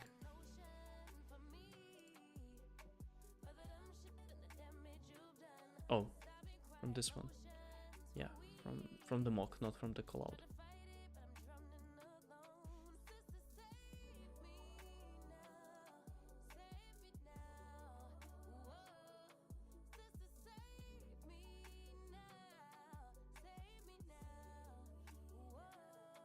Okay, yeah, now, I mean, the test coverage is still the same, but now we just have a meaningful test.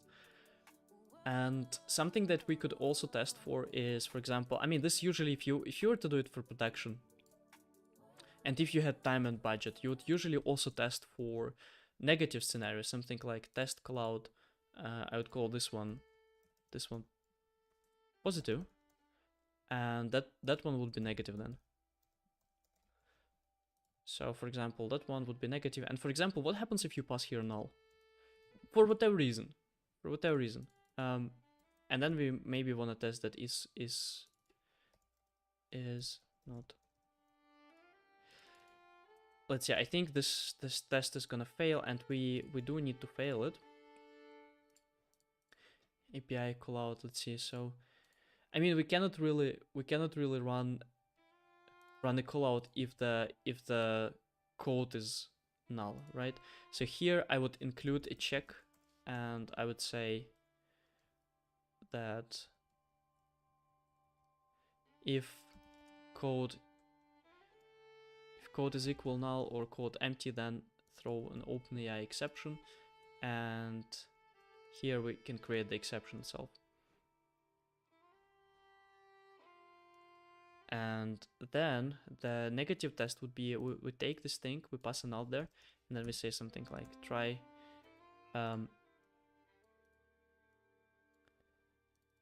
no need for debugs. So we pass there a null, and then we say, okay, we expect the exception to be thrown. Otherwise, else. Wait.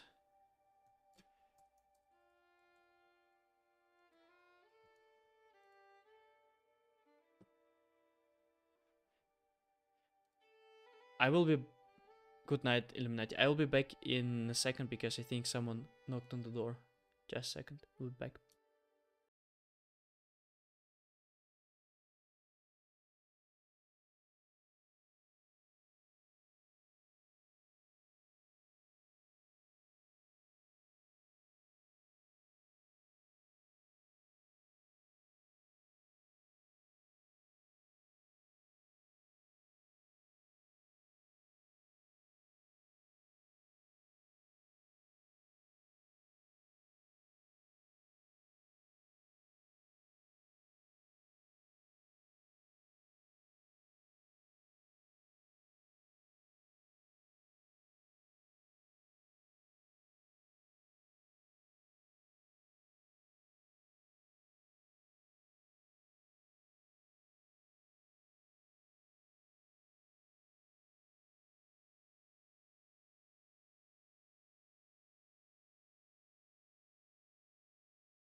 Okay.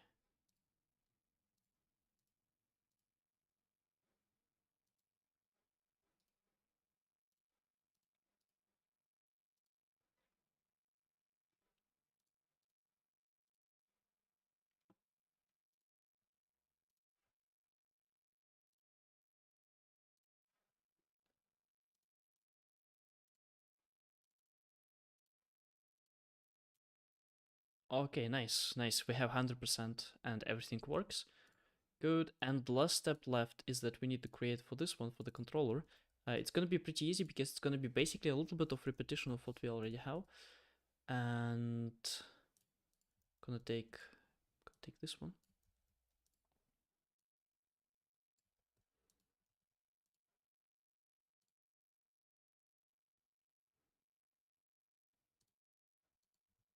Yeah, I mean we can just leave it actually exactly the same.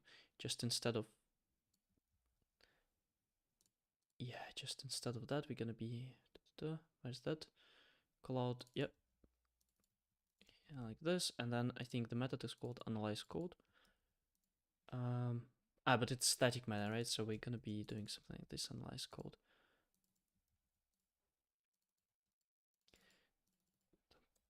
Like this. We don't need the debug statement. Deploy. Okay, yeah, we need to define the whole class as is test. Deploy.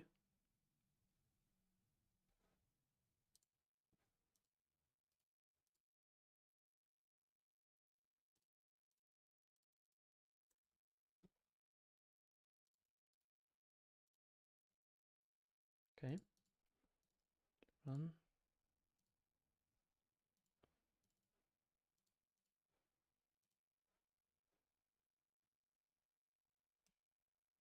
And look at this, we have 100%, 100%, 100% everywhere.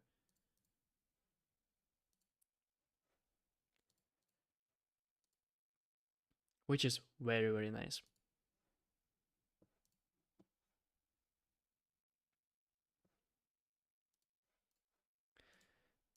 And at this point, I would say that we don't have anything else to do.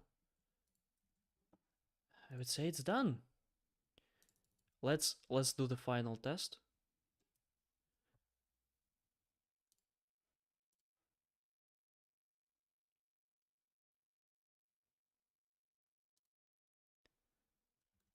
Nice. It's done, and I'm gonna remove this one as a value because no, I'm gonna keep it as a value, but I'm gonna remove the default value there, like this. No feedback yet. Yep, that seems to be good. Now I'm gonna commit it to the, I would say, component.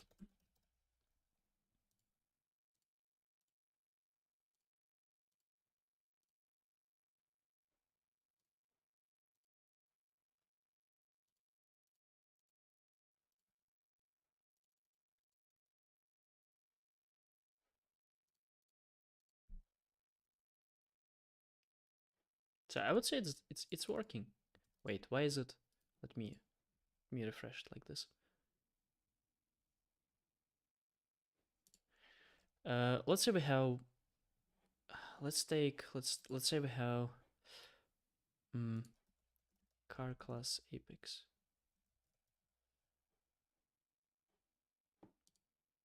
Let's take a code from internet and let's see.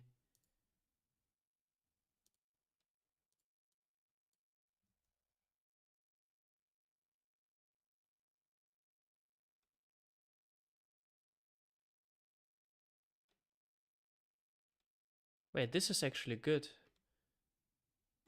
Who's writing these things? That's actually good.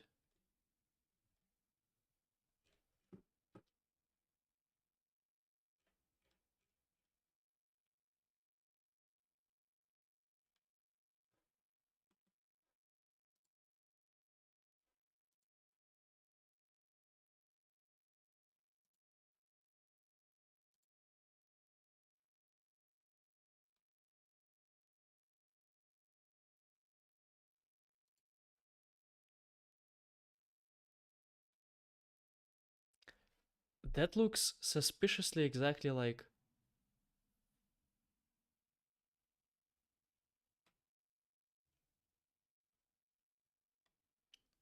That looks very similar to what I wrote.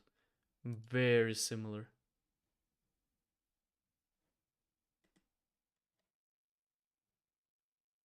Hey, that looks way too similar to what I have.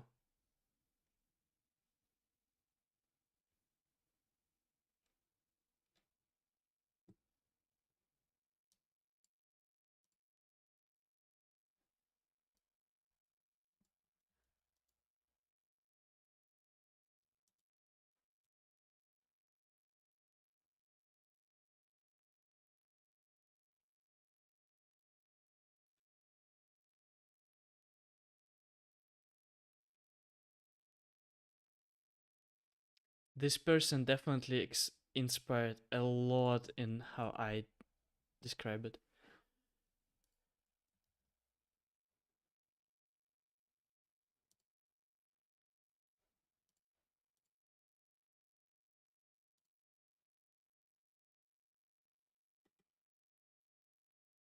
Yep.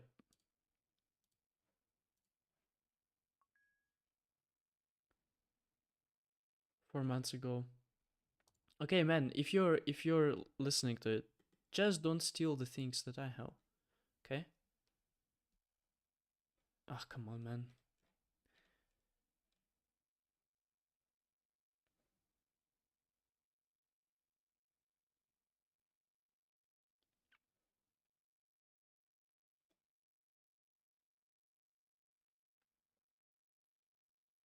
Yeah, whatever. Okay. Don't have time for it. I'm building my own thing. If people wanna steal it, then I mean every post that I've done so far was stolen by other people, but it's fine. It's fine. That's the way it is. I can't do anything about it.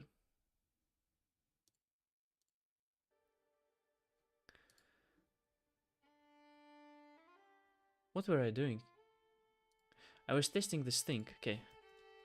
Class, person, uh, string, name.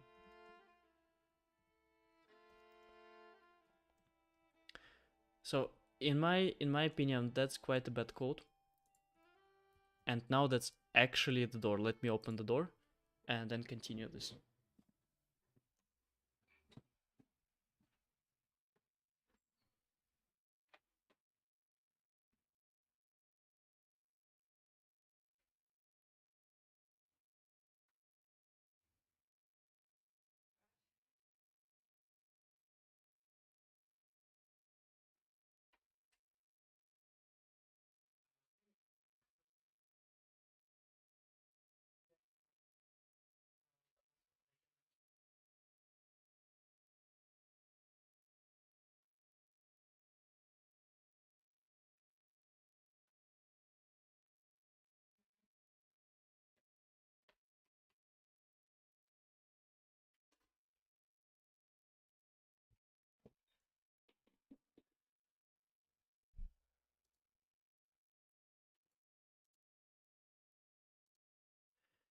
You're back, so I am finishing what I have basically. Okay, so the visibility should start in uppercase, rename to person, the variable should also begin, okay? Yeah, that's good. That's some good stuff here. Send. And that works. And the code is here. So yeah, guys, if you really wanna see this code, what we've done, then you can go here to the repositories and you can go here to the LVC stream 1. If you want to review the code, but basically the component works. The component works. Yeah, that was, if you liked it. First, if you liked it, click on the like button, subscribe, and join the Discord. Why not? We're gonna give the feedback on AI planner tomorrow, okay? So we're gonna do it tomorrow, because today I've been streaming for what, three hours something, and we've done everything that I wanted. We've done the whole component from scratch. I hope you guys could learn something from it. Yeah, I hope you could learn from it. And that's gonna be it for today, actually. It's gonna be it for today. So thank you everyone for sticking with me for a long time. And see you everyone tomorrow. I am still streaming every day. Tomorrow I will be streaming more business related stuff. And the next Salesforce related stream will be probably on the next Sunday exactly at the same time. Thank you everyone. See you.